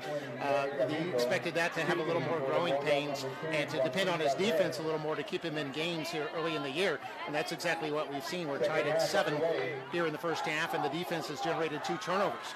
Short kickoff fielded at the 25. It's going to be run up across the 30. Now room at the 40. Still going, trying to cut back in. And then the Bulldogs catch up to him. Big return there for Raul Ramirez. And the Bobcats will be in good shape near midfield. And the momentum quickly will shift by a special teams play. Anytime you can get the ball, if you take a look at the replay, on the Bulldog side, that is a win-win.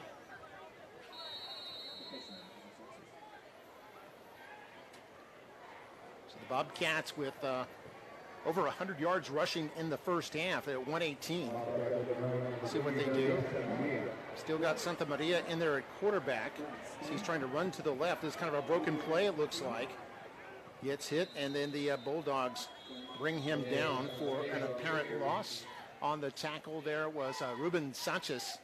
And Mark, as you talked about at the beginning of the game, Edinburg is 6'8", 31. And they only have 6 teams there. So that means it's probably easier to get to the playoffs. On the defense. 5-yard penalty. Repeat first down. And a good defensive play. They get it by the Bulldogs, so they were offsides. But 6 teams in the district, Mark. 4 teams go to the playoffs. So, and they're probably, the Bobcats are happy that Edinburg Vela is probably not in the district anymore. Yeah, Edinburg Vela dropping down to 5A.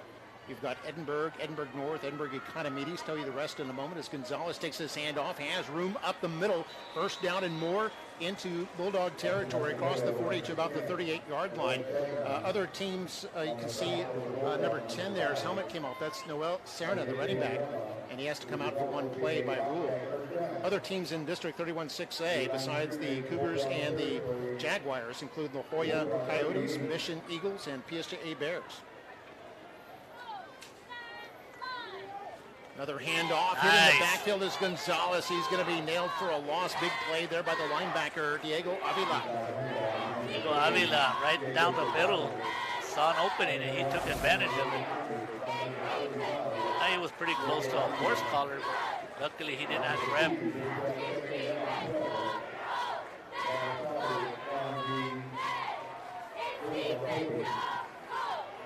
So second down and 12 here. Opening moments of the third quarter. Santa Maria is going to hand this off. That's Serna, his first carry. Across the 40, and he's going to be brought down there right at the line of scrimmage. Great open field tackle there by Javier Villanueva. Yeah, Mark, I do like to take an opportunity right now to say that the volleyball district, where the McAllen schools are, and the Sherland schools and Edinburg Vela, man, what a district. Only 4 teams can make it. So there's going to be some good teams there that are not going to make the playoffs. And you called a classic the other day, didn't you? Oh, yes. Rowe and Mackay volleyball win all 5 sets, all of them high scoring. Took 2.5 hours. It was sheer drama. And when the Bobcats moves too soon, this will back the Bobcats up. I'll go into a deeper hole here. False start on the offense. 5-yard penalty. Repeat, third down. That's what hurt the Bobcats. They were able to move the ball, and then the turnovers and a couple of costly penalties. The inconsistency is what's killing their plays.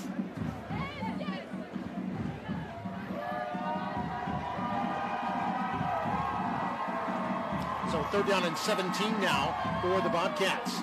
Backed up to the Bulldog 45 as Santa Maria rolls out, wants to do a throwback pass, had the screen set up, and it's too short for Gonzalez. They'll bring up fourth down. And with a 4th and 17, the Bobcats are going to roll with the opportunity to punt and go for field position. I don't know if they would have gotten many yards out of that one anyway.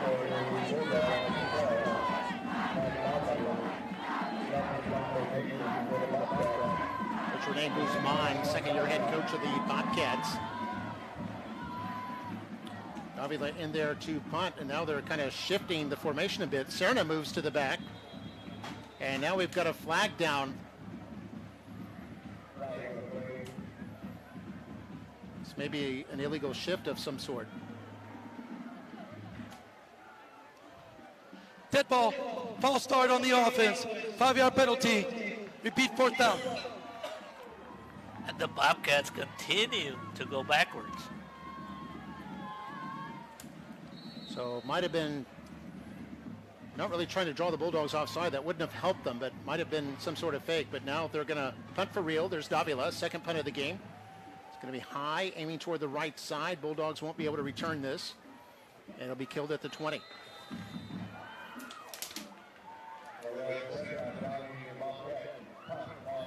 So Bulldogs at their 20-yard line with 9:27 to play here in the third quarter. This will be their first possession. Tie ball game here. Had 2 big plays that have resulted in touchdowns.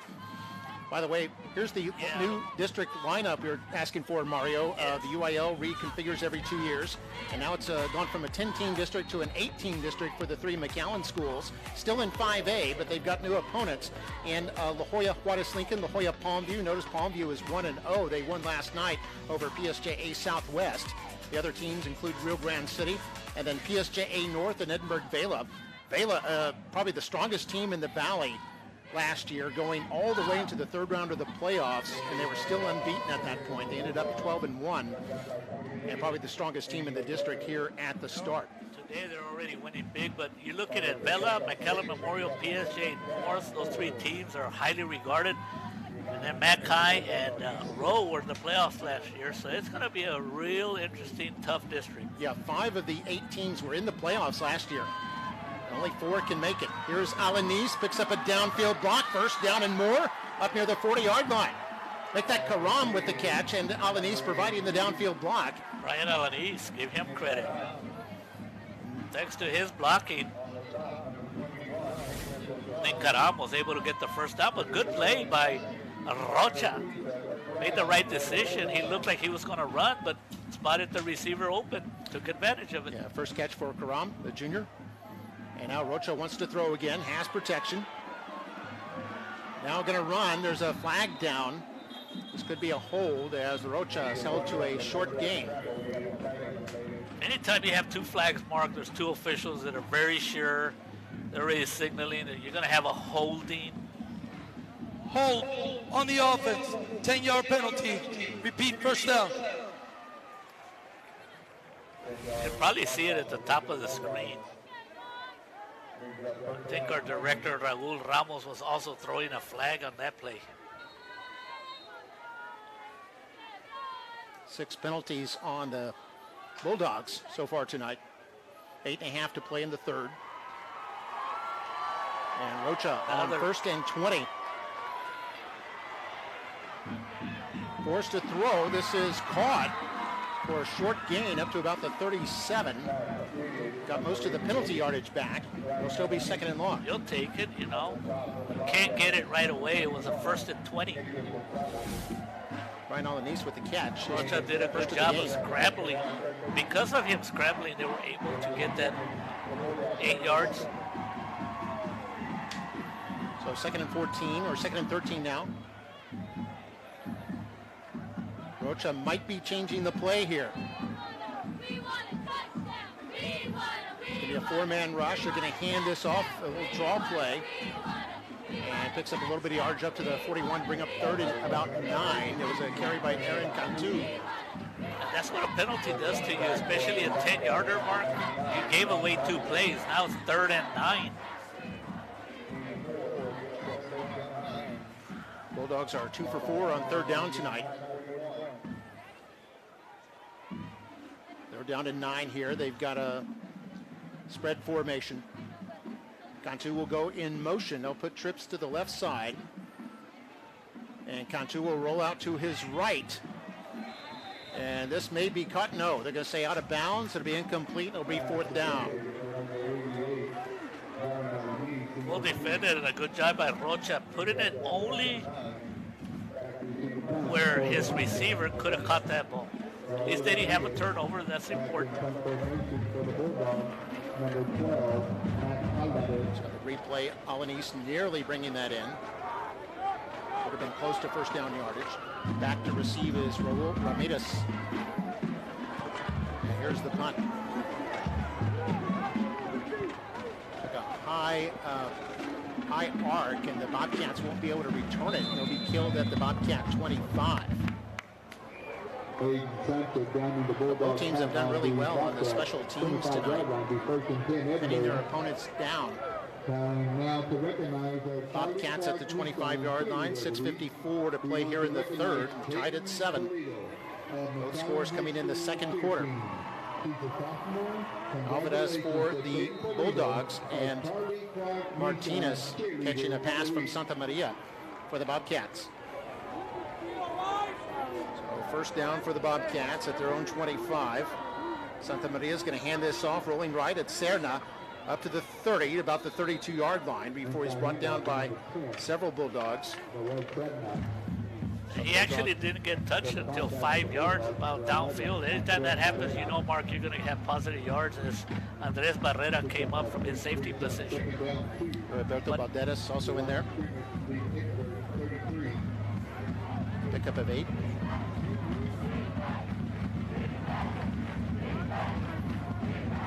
Second and 2. Hand this off straight ahead. It's Serna once more. Serna, a workhorse for the Bobcats last year, picked up over 500 yards and 7 touchdowns. Got an official's timeout now, as Serna was brought down at the 37-yard line, enough for a first down.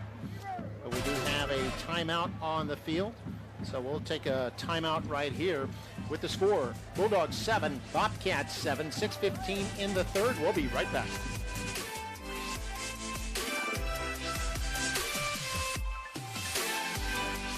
have some very good and important news about your and your family's health care.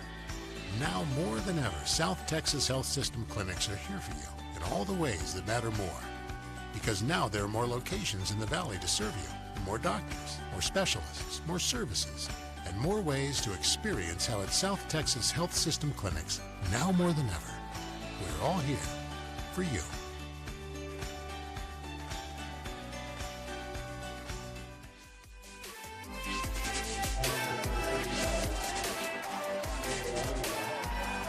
We're tied at 7 here in the third quarter.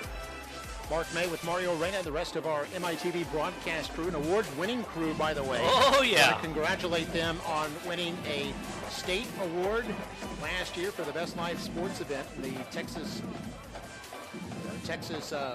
Public Relations, School Public Relations Association won that state award, and then later last spring won a national award. And here's a flare out to the left side for the Bobcats. It's caught by Ramirez, who is brought down quickly by the Bulldogs, number 6. Juan Solano is having a pretty big night here. What I like that announcement, Mark, on those awards. Maybe y'all can get a graphic and show it. But I don't know how that pass wasn't knocked down. It went through the defender, but only 1 yard gain. So 2nd and 9 now for the Bobcats. Past the halfway point of the third quarter. There's going to be a sweep right. This is Serna, the wide side of the field, has room, turning off the afterburners. Villanueva trying to close the gap, but Serna all the way to the end zone has the touchdown, a 61-yard burst. And the Bobcats have the lead for the first time tonight. What an explosion by Serna. I'm sure he's in track. Wow. Mark, as soon as he found a gap,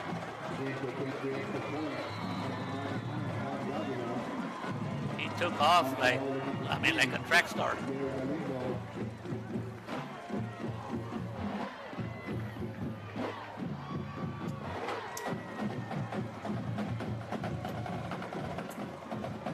So Davila out there for the extra point try. And I think the Bobcats, forced to use a timeout, had some confusion here. That's correct. Mark, here's some scores of interest. Timeout, Edinburg, the first timeout of the half. In the district, we know PSJ North is strong. They're up 35-0 over PSJ. Edinburg Bella 40-7 over Edinburg North.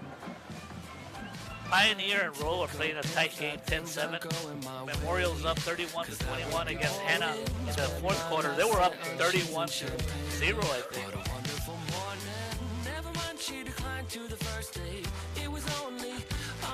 Got the smile cam going right now. A lot of smiles out there. Exciting football game. Well, thank goodness for the smile cam, Mark, because they weren't smiling after that long run. They were like, what happened?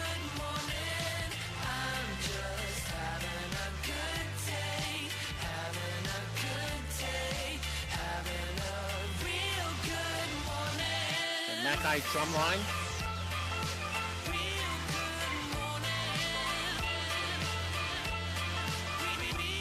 Kids from the Rayburn Rockets, Rayburn Elementary.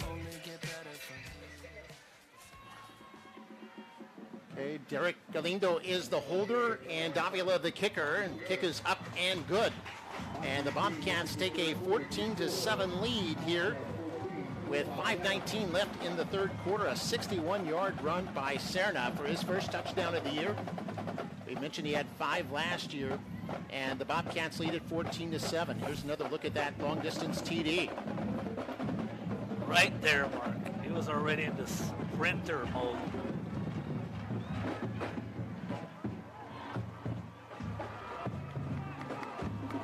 So the Bobcats in front, 14-7.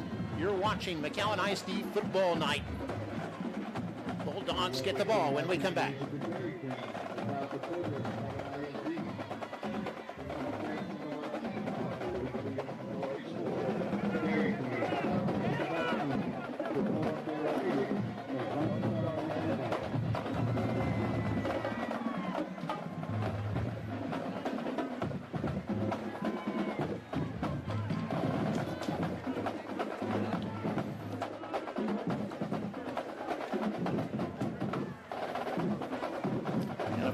stern face there, hoping her Bulldogs can come back. They've still got plenty of time, 1.5 quarters remaining, and it's a one-score game. That scoring drive by the Bobcats, they started their 25-yard line, went 4 plays, 75 yards, 61-yard run by Serna, and it's 14-7. See, back to receive is Andres Barrera. Juan Davila, the kicker. The defensive lineman. You don't see many linemen who are also kickers, but he is. Also back to receive, Zachary Hernandez, senior receiver. This is a big kick here, all the way back inside the 5, and it's bobbled but picked up. Run across the 15, room at the 20, has a lot of space at the 30, picks up a block, knocked out about the 40-yard line. About a 38-yard return there for Hernandez. Nice run and a good job by Nicolas Gonzalez. And to fend up 2 blockers. Yeah, it didn't look like Hernandez would have much of anything at the start, but... Look at that eyesight, Mark. He's focused. He found the hole. Well, here's where the Bulldogs need to get something going, a little consistency, gives themselves a couple of first down. We talked about that at the beginning, Mark, ball control. There's a handoff up the middle. He's got a kind of a scrum there. Now the officials blow it dead. Holding on to the football there was the running back, John Alaman. His Mark, first you carry always tonight. come up with a word. And is scrum going to be your word today, or you got a more complicated word? I think so. I always look forward to your... It's just a kind of a nod to our rugby fans out there. Here's off tackle left. This is Alvarez, and he's upended at the 45-yard line. Good tackle there by Galindo. And that's exactly what the Bulldogs needed, at least a first down. See if they can get a little consistency going, get a little confidence on their side. They got to give that defense a break, Mark. They have been on the field a lot. Yeah, Bulldogs have just 5 first downs. Bobcats 16 first downs. Rocha wants to throw, has time, lobs it. Oh, 2 receivers in the area there, Karam and Alvarez. I think it was intended for Karam. Take another look here.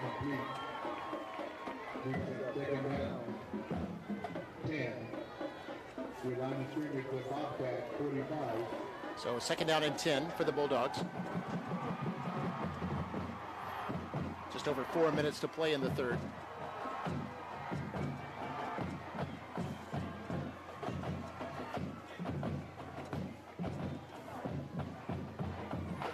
Snap to Rocha, is going to hand this off. And no gain there. That's a carry by Alaman once more. Nothing there. Nothing there. I think this is a really important down for the Bulldogs, even though it's 3:55 to go. Bulldogs 2 for 5 on third down. Here's going to set up a flanker screen for Alvarez. Has room. First down and more inside the 35 to the 33-yard line. 12-yard pickup on third down. That's huge, Mark. The Bulldogs need something on offense. Big first down, confidence booster, but can they get another one? I didn't get the receiver up there that was blocking. Did a good job. There's a handoff. Alaman hit in the backfield and then stymied at the line of scrimmage. Actually did pick up a short gain to the 30. And it'll bring up second down. Bulldogs now at 100 yards rushing for the game. Bobcats close to 200. They're at 198. Second down and 7. Clock is running. Bulldogs down 7 points. Now go into a kind of an I formation here. And the ball goes through the fingertips of Rocha, chasing after it. I think he dived on it, may have got it back. How did Rocha get Rocha that? able to recover his own fumble there. All the way back to the Bulldog 48.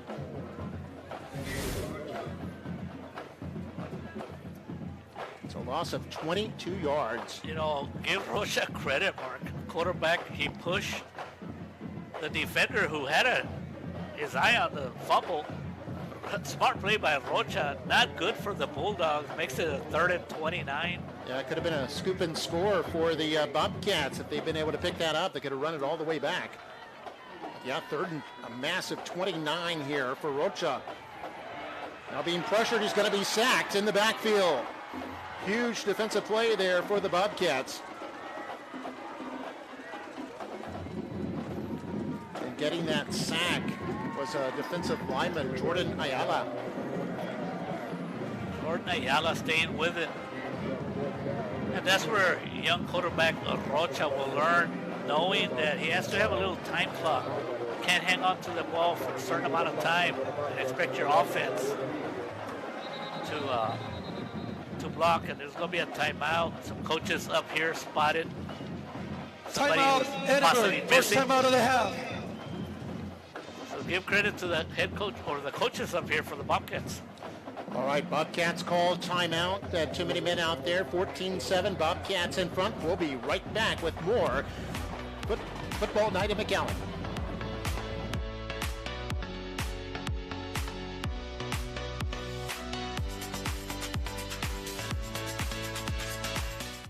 We have some very good and important news about your and your family's health care. Now more than ever, South Texas Health System clinics are here for you in all the ways that matter more. Because now there are more locations in the Valley to serve you, and more doctors, more specialists, more services, and more ways to experience how at South Texas Health System clinics, now more than ever, we're all here for you.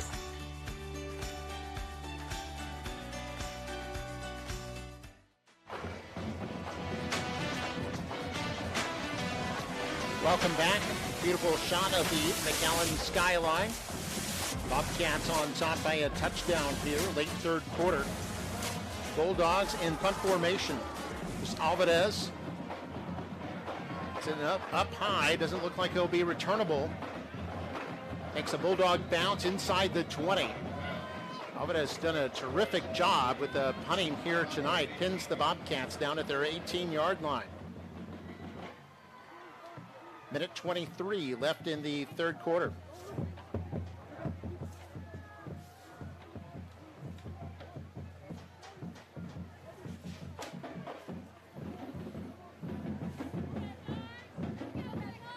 Bobcats gone with the sophomore quarterback in Santa Maria.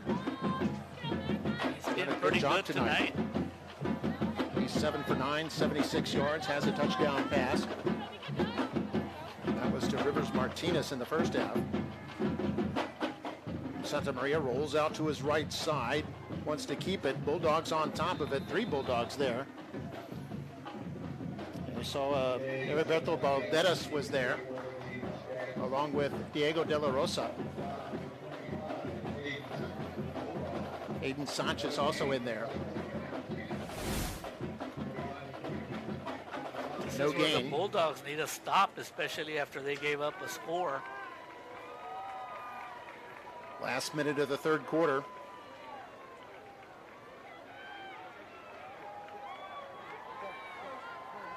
Bobcats will put 3 receivers to the wide side of the field. Serna's in the backfield.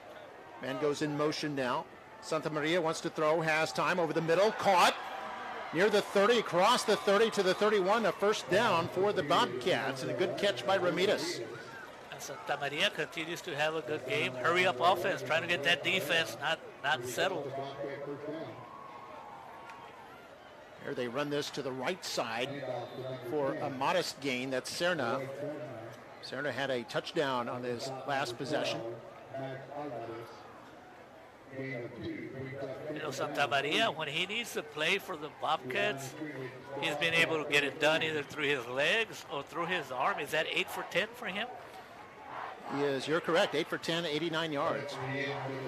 A lot of short passing by him, except for the 26-yard TD pass he had. Into the 3rd quarter. Bobcats in control here. They have the lead and they have the ball as we head to the 4th. Don't go away. It's going to be an exciting finish. You're watching McAllen ISD Football Night.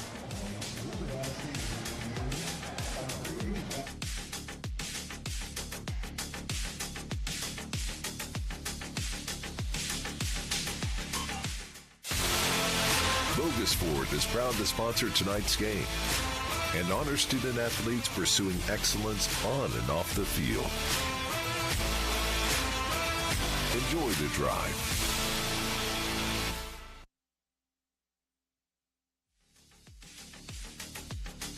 And there we see the Sargenettes from Edinburg High School.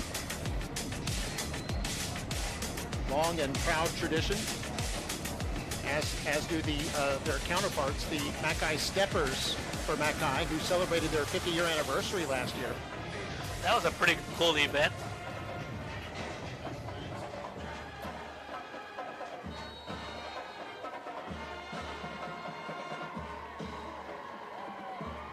And we're ready to start the fourth quarter. Second down, 8 for the Bobcats. They hand this off. And a gain of about 2 here. I believe that's Serna on the carry. And you know, for the exception of that touchdown pass and that long run, the Bulldog defense has done very well tonight. There we see the Mackay, JROTC, waving the flags, the MC, H, and I.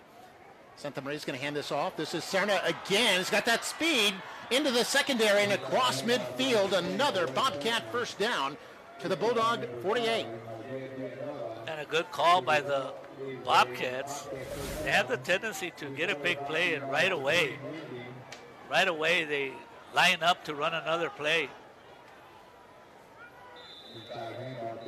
And there's Serna again, off tackle to the left side. Flag down, however. Previous play was a 17-yard burst by Serna. Offsides, defense, decline. The result of the play, first down. First down. It's an 11-yard pickup there by Serna. He's closing in on 100 yards just in this second half. Did not play in the first half, or at least did not have a carry. So first and 10, Bulldog 37-yard line.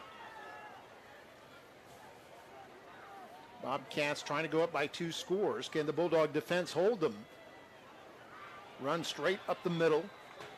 And this is going to be just short, but only about 2 yards short of a first down. That's Santa Maria on the carry. And here we go. Hurry up offense. They did slow down now to take a play in. But anytime you have a 2nd and 2 mark, what a lot of pressure on the defense. Yeah. The whole playbook is open. You can fake a handoff, throw a pass. Yeah, you can do play action here. Come back to 3rd and 2. So clock running at just over 10 minutes to play. Not a factor yet, and there we've got movement.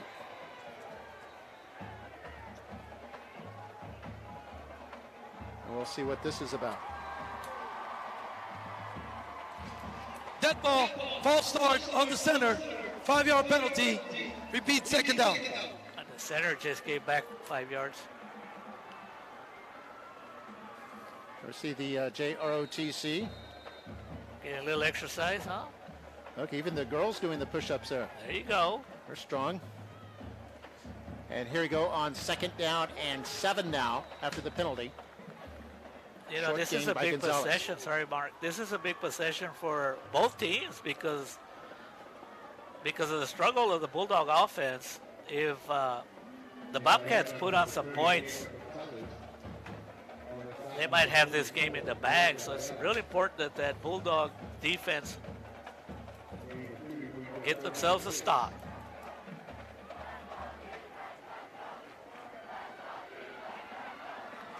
And on 3rd down, incomplete. Looked like it was intended for Serna.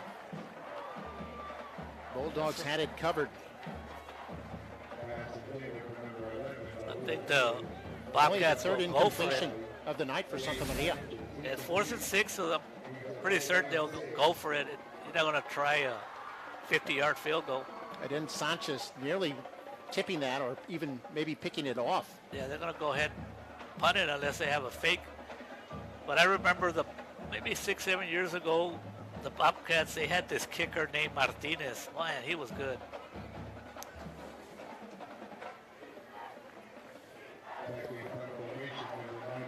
So Davila out there to punt. Serna is, or rather Gonzalez is the up back. What are the Bulldogs doing, Mark? A little inconsistency. You don't need to give them 5 yards. If it's on the defense, I think the Bobcats will go for it. I really do. Encroachment on the defense, number 54, 5-yard penalty. Repeat, 4th down. That's going to make an easy decision for Guzman to go for it on a 4th and 1. So the the Bulldog defense looking for some leadership, Mark, and this is where someone, you remember Colton Ottomers, from Colton last year. Ottomers, yeah. Holy cow, that kid, he'd come up with a big play from nowhere. Yeah, you don't replace those kind of kids. Last year.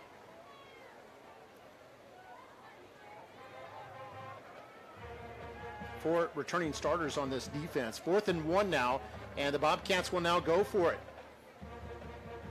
So it could prove to be a costly penalty. So we're at 9.5 to play in the game.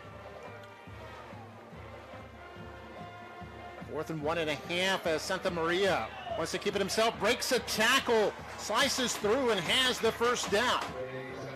They're able to get first contact before the line of scrimmage, but Santa Maria able to persevere and pick up the first down. Real smooth. He took his time, waited for the blockers.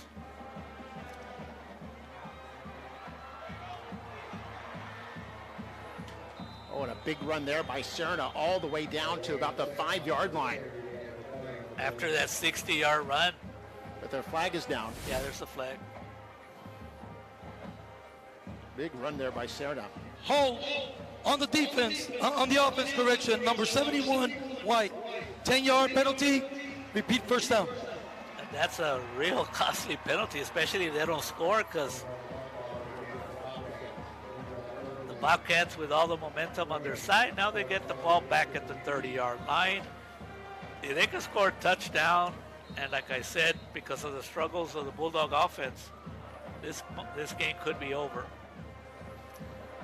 This drive started with 1:22 left in the 3rd quarter. There's now just over 9 minutes left in the 4th. Bobcats at the 30-yard line, running this straight ahead, have some room up to the 25. That's Santa Maria on the run, brought down by 99, Isaac Ontiveros.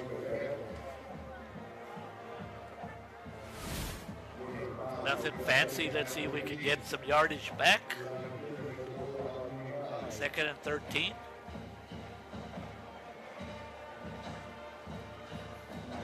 This will be the 11th play of the drive. 2nd down. Santa Maria to throw. And this is picked off. Picked off at the 18 and running back at the 40 at midfield into Bobcat territory. And the Bulldogs are back to life. Exactly what the Bulldogs needed. Syed Esparza coming up with a big play here in the 4th quarter. And that's what I was talking about, that they needed a Colton Ottomers play, and they got it, an interception. So the Bobcats have it for 12 minutes and about 5 minutes off the clock. I mean, you're looking at the Edinburg Bobcats, and the other penalty that hurt them on that big run, on the holding penalty. We're all the way back to the Edinburg 41-yard line as they hand this off. And on 2nd effort, nice run there for the running back. That's Jaden Herrera. You know, that holding penalty led to the turnover mark because they were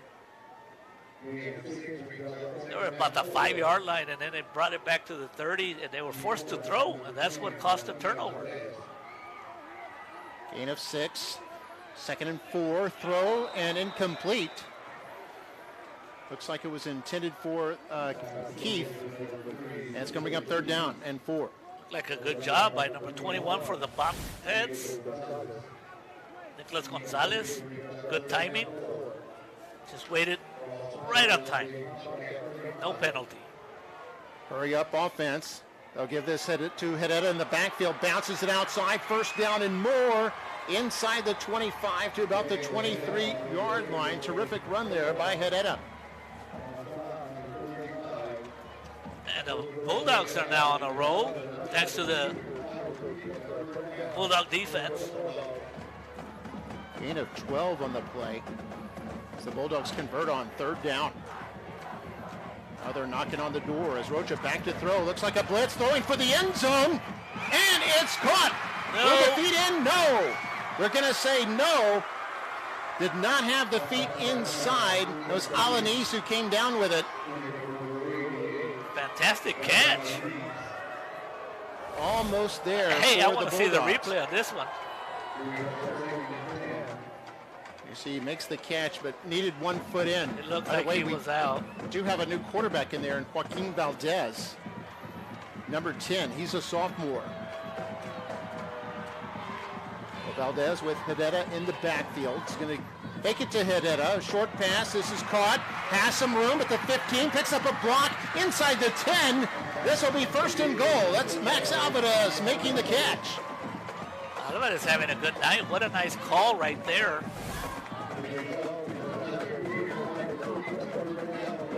Simple play. Pickup of 17 yards. Go,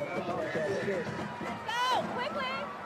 And that was a first down as they, in the backfield, this gets bottled up. That's Alvarez. Had nowhere to go. A couple of Bobcats there, including Nicholas Gonzalez and That's also Angel Torres. That's kind of like an unforced error, Mark. A high snap, throws everything, all the timing off.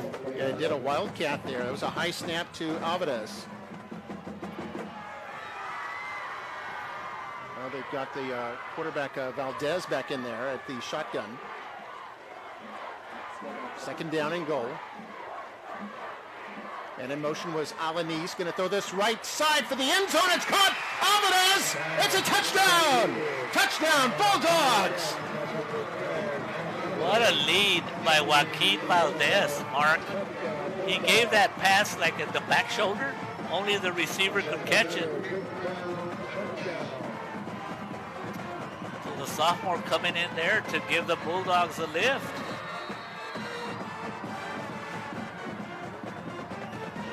Big extra point to tie the game. Yeah, this could tie it up.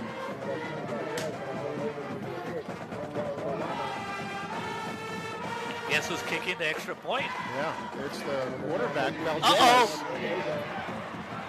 Throw it. Valdez, no chance to throw it there. Extra point try is no good, and it's still a 1-point game. Bobcats in front. Still plenty of time to go. 6:28 left in the game. But it's 14-13. Yes, plenty of time. Another look at the touchdown here. Back shoulder throw. A great catch there by Valdez and his second touchdown of the game. First one was a run, this one on a catch. And we're going to go to break. Bobcats 14, Bulldogs 13. More fireworks to come right here on McAllen ISD Football Night.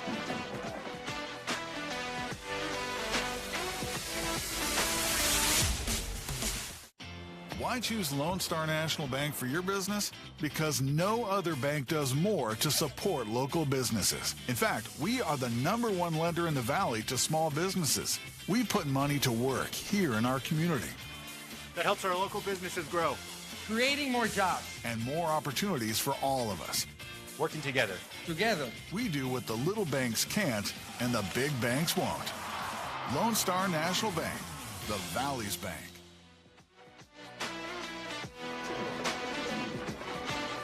And we're back here at DQ Fan Field at McAllen Veterans Memorial Stadium. There we see the Steppers on the left side, the Mackay Band on your right.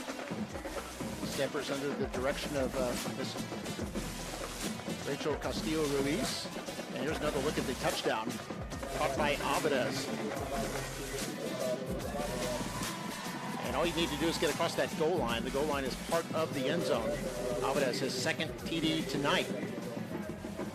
Unfortunately, something went awry on the extra point try and scored the score. 14-13. Bobcats still in front. And we see back to receive is Raul Ramirez. I don't think we'll see the Bulldogs try the onside kick here. Still 6.5 minutes left. Bulldogs have all 3 of their timeouts. So they'll try to kick this deep. They're going to be fielded at the 20. And this is Serna with it. He has a lot of speed. Cuts through at the 30. And has a big return all the way to the 39-yard line. I don't know, they realized that Serna was up short. I wouldn't have kicked it to him.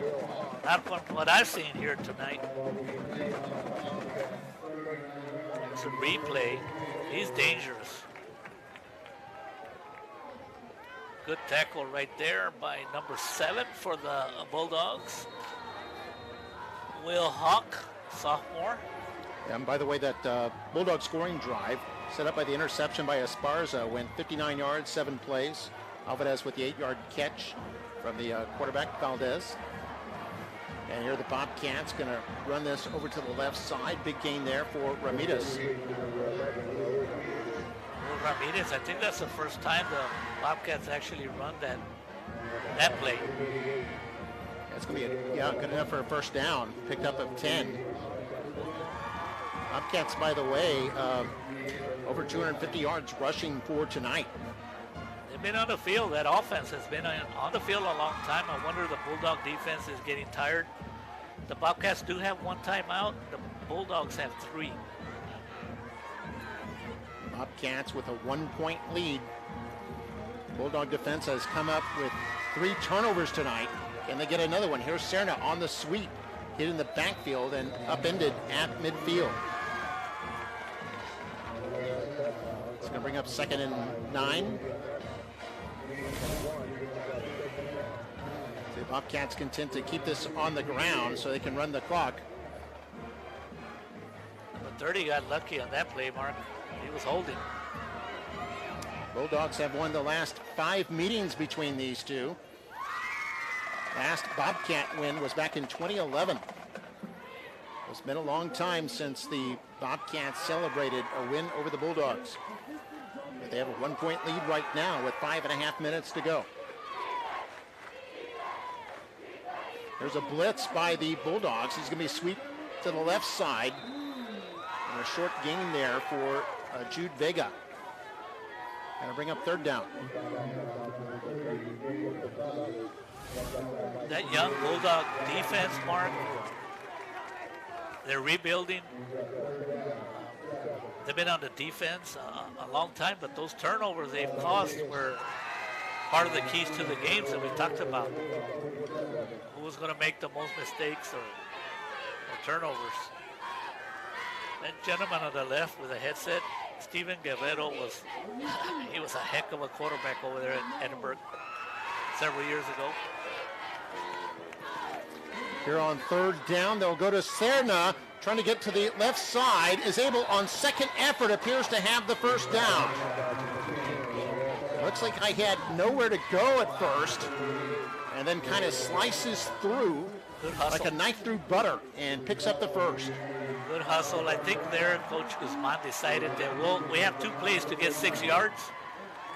And of course, they had those turnovers in the air, so he didn't want to try throwing the ball again.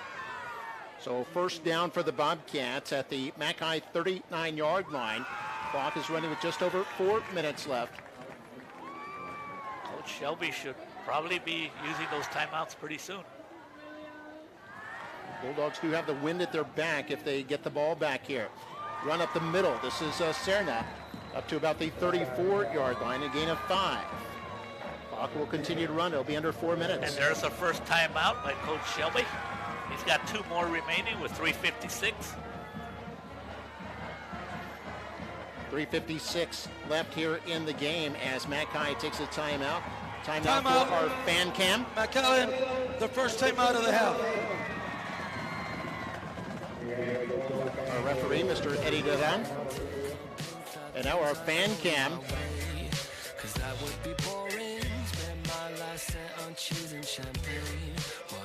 Mark, for a first game of the year, it's a pretty good crowd out here on both sides.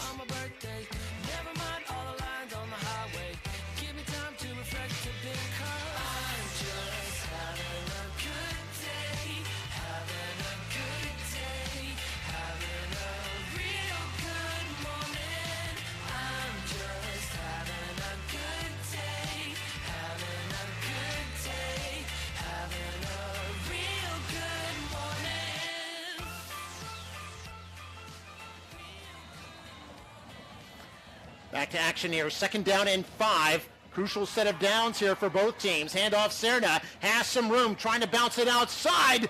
Almost caught in the backfield, cuts in, now has the first down, and is hit at the 25-yard line. It'll be a new set of downs for the Bobcats. Boy, the Bulldogs had a golden opportunity to get Serna before he got the first down, but just did not happen. Block in the back on the offensive team. 10-yard penalty.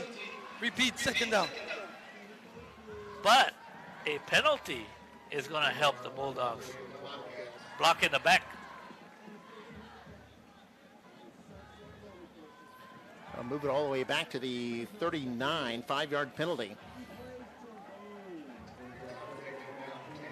7 penalties tonight on both teams. What a dangerous runner, Mark. He's fast, but he's also real shifty, hard to bring down. So it's second down and 10. 3:43 left in the game. And off up the middle. This is Gonzalez trying to bounce it outside. Breaks a tackle at the 30. Has the first down. And down near inside the 20-yard line before he's wrestled down by Will Hawk. And I don't know how many carries Jacob Gonzalez has had, but boy, he ran with a lot of energy. Yeah, pick up at 21 yards. That's hard running. Determination.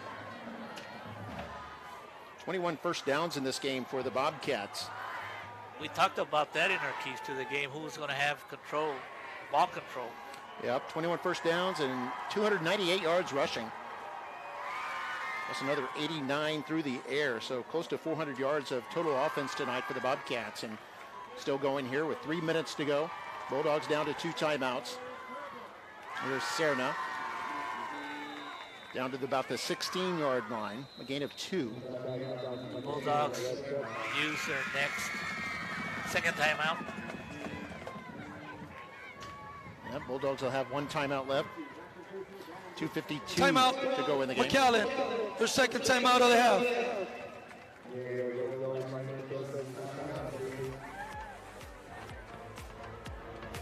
Okay, we'll take a break. Be back in just a moment. You're watching McAllen ISD Football Night.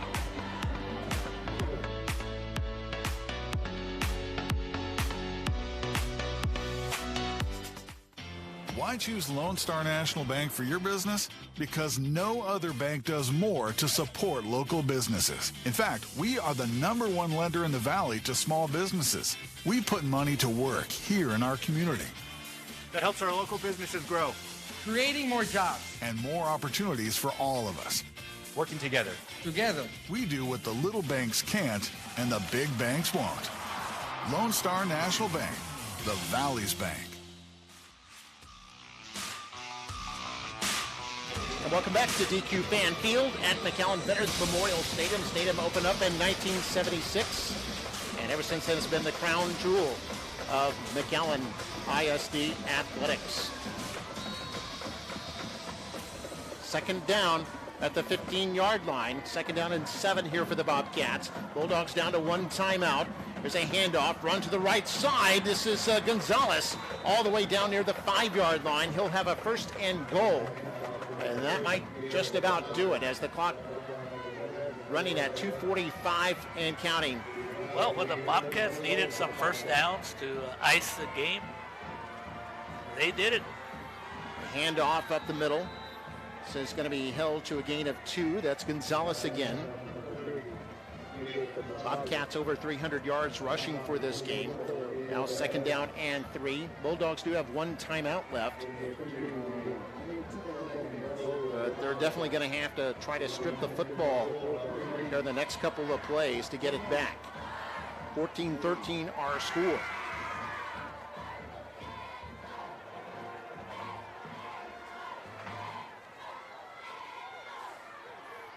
Now we're under 2 minutes to go. Play clock is down to 10 seconds. Letting that wind down. Santa Maria quarterback. He's going to hand this off. Serna, big hole in the left side toward the end zone, and it's a touchdown for the Bobcats. With 1:48 to play, the Bobcats go up 20-13. And you know, Mark, that might not be a bad thing because it's still a 1 possession play, but So even if they go up 8, at least the Bulldogs have an opportunity to get back on the field with their offense, and if they can score and go for 2, you got a tight ball game.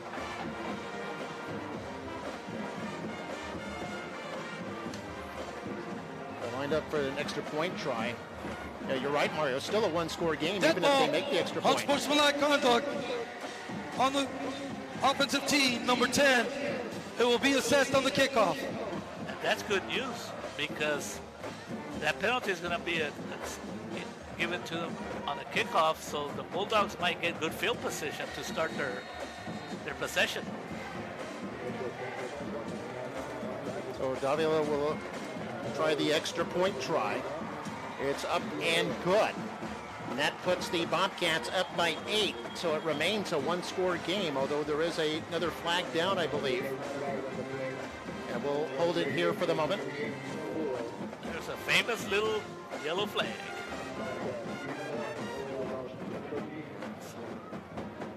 They have it as 21-13 at the moment. See what this is about.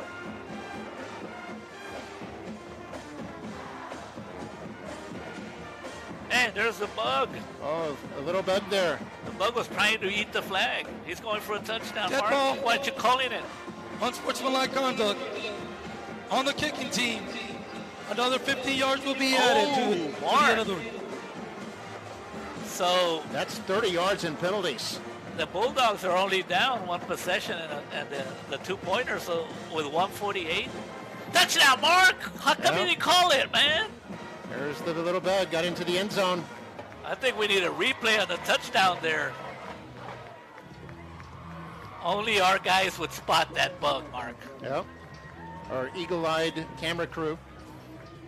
21-13 our score. Now, this is interesting. Yes. It's still a one-score game here.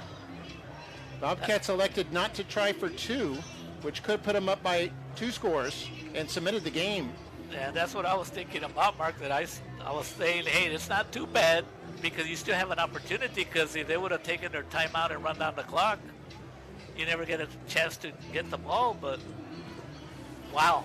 And still here's in our the game. next webcast will be Thursday night, September 1st. It'll be a 7 o'clock kickoff as the La Jolla Coyotes, 6-18, come in against the Nicky Rowe Warriors, and that'll be the Warriors home opener. Warriors open tonight on the road at Sherryland Pioneer. It's a close game at halftime. We'll check the score on that one. It'll be the Warriors and Coyotes next Thursday night. And then Friday night, we'll actually have a doubleheader next week. Friday night, it'll be the Mustangs, their home opener, taking on the Mission Veterans Patriots. Actually, the Rowe Warriors are up 14-10 in a close one against the Pioneer Diamondbacks. 14-10 in the fourth quarter.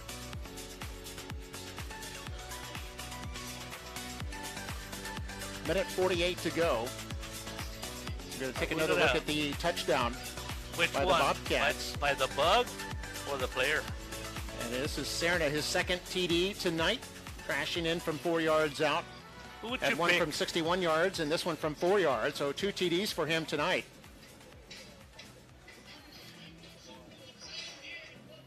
Do you know why he got a penalty, Mark? Yep. And the referee, being the nice guy, trying to explain to it, you got to give the ball to the officials.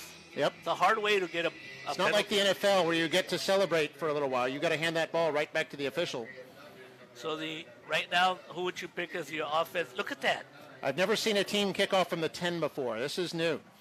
30 yards on 2 unsportsmanlike conduct penalties, and that's going to give the Bulldogs another penalty as the ball goes out of bounds at the 45 in Bobcat territory.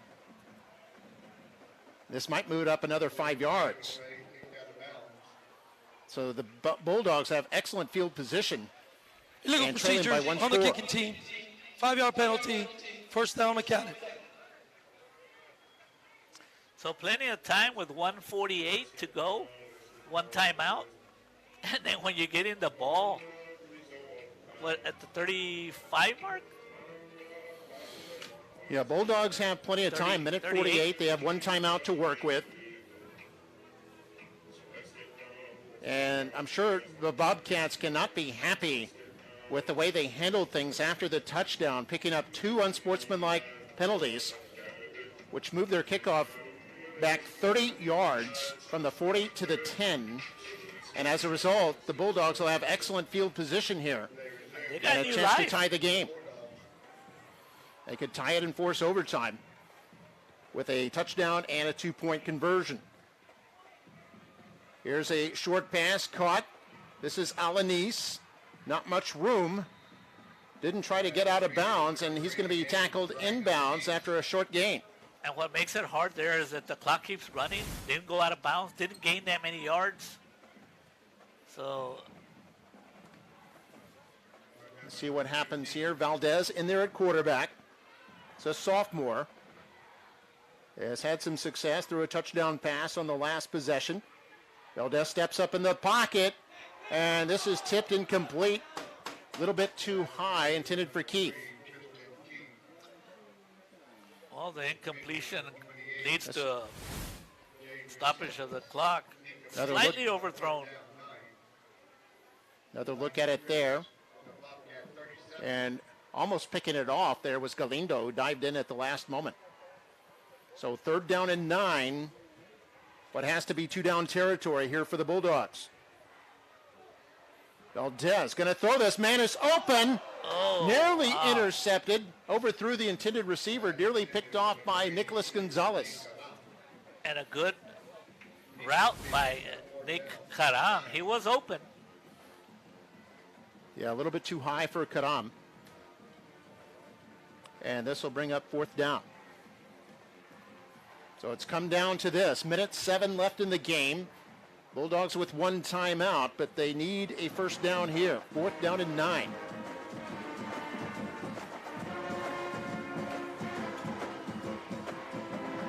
Valdez has it in the backfield. Steps up in the pocket, has time.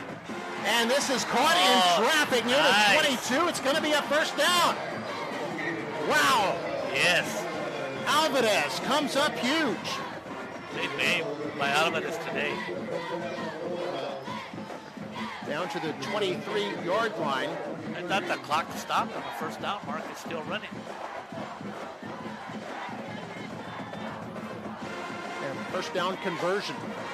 Clock is running. Still have the 1 timeout as pass goes incomplete. That's a good thing it went incomplete. It wouldn't have gained that much. At least it stops the clock. Check out this catch, Mark. No, not that gentleman there.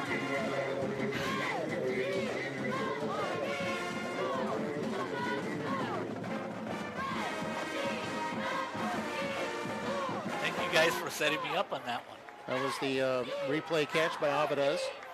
Alvarez with 2 touchdowns tonight. Here they go on 2nd down and 10. Valdez rolls out. Needs to get out of bounds if he can, and he does after he scrambles to the 17. At least he gained some yards, but what's important in that play is that he got out of bounds. So that he would have had to use, the Bulldogs would have had to use their last time out, but Valdez has a lot of speed. So this will bring up 3rd down. Still 2-down territory with 32 seconds left in the game.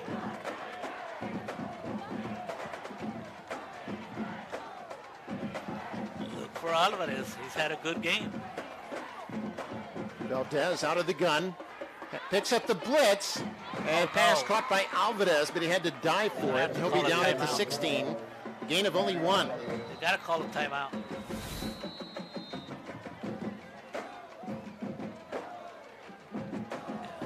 It's hard to tell a player when not to catch the ball, right, Mark?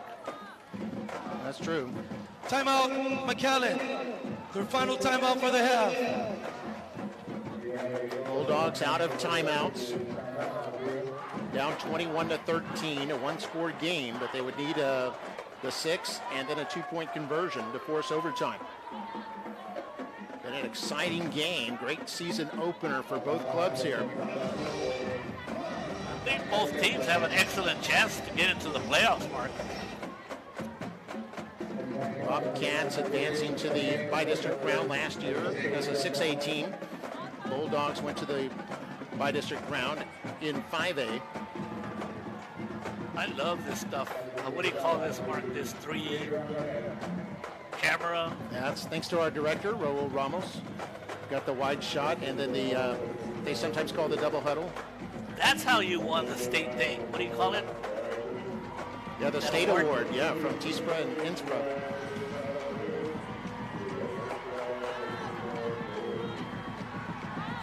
.22 seconds left in the game. Bulldogs have to think about getting the first down here, though, or they can think about scoring. They're at the 15-yard line. They need 2 yards. No timeouts. And this pass is tipped. Incomplete. Wow. And that's going to do it. And look who it is. It's Noel Serna. Scored 2 touchdowns on offense. And then on defense comes up with a huge play for the Bobcats. And there'll be turnover on downs. You would have to give him, Mark, the player of the game for the Bobcats. And Max Alvarez, I would give him the player of the game for the Bulldogs. What an entertaining game. Lots of mistakes, but it was still very, very entertaining. Yeah, hard-fought game by both teams. I think they both have something they can build on for the season moving on. Bulldogs next week will be at Mission. That's a game that was originally scheduled for a Thursday, but it's going to be on a Friday, September 2nd. That'll be a 7:30 kickoff at Mission's Tom Landry Stadium. And here you see the Bobcats taking a knee, and that will be the game. Congratulations, Edinburgh is going to start the year 1-0 with a 21-13 victory over the Mackay Bulldogs, kind of avenging the loss in the season opener last year that was played in Edinburgh. It was a 14-6 Mackay victory, and it's the first time in 11 years that the Bobcats have defeated the Mackay Bulldogs. So running through the touchdowns once more for the Bulldogs. Max Alvarez had both touchdowns for the Bulldogs tonight, a 49-yard run and an 8-yard catch from backup quarterback Joaquin Valdez. And then for Edinburgh, they had Rivers Martinez catch a 26-yard pass from quarterback Santa Maria. And then Noel Serna with 2 touchdown runs in the second half. That put the Bobcats in front 21-13. So hope you enjoyed it. We'll see you next week when it's Nicky Rowe taking on La Jolla Coyotes on Thursday night. That'll be a 7 o'clock kickoff. For Mario Reyna, I'm Mark May, and the rest of our MITV broadcast crew. We're saying so long from DQ Fan Field. Good night.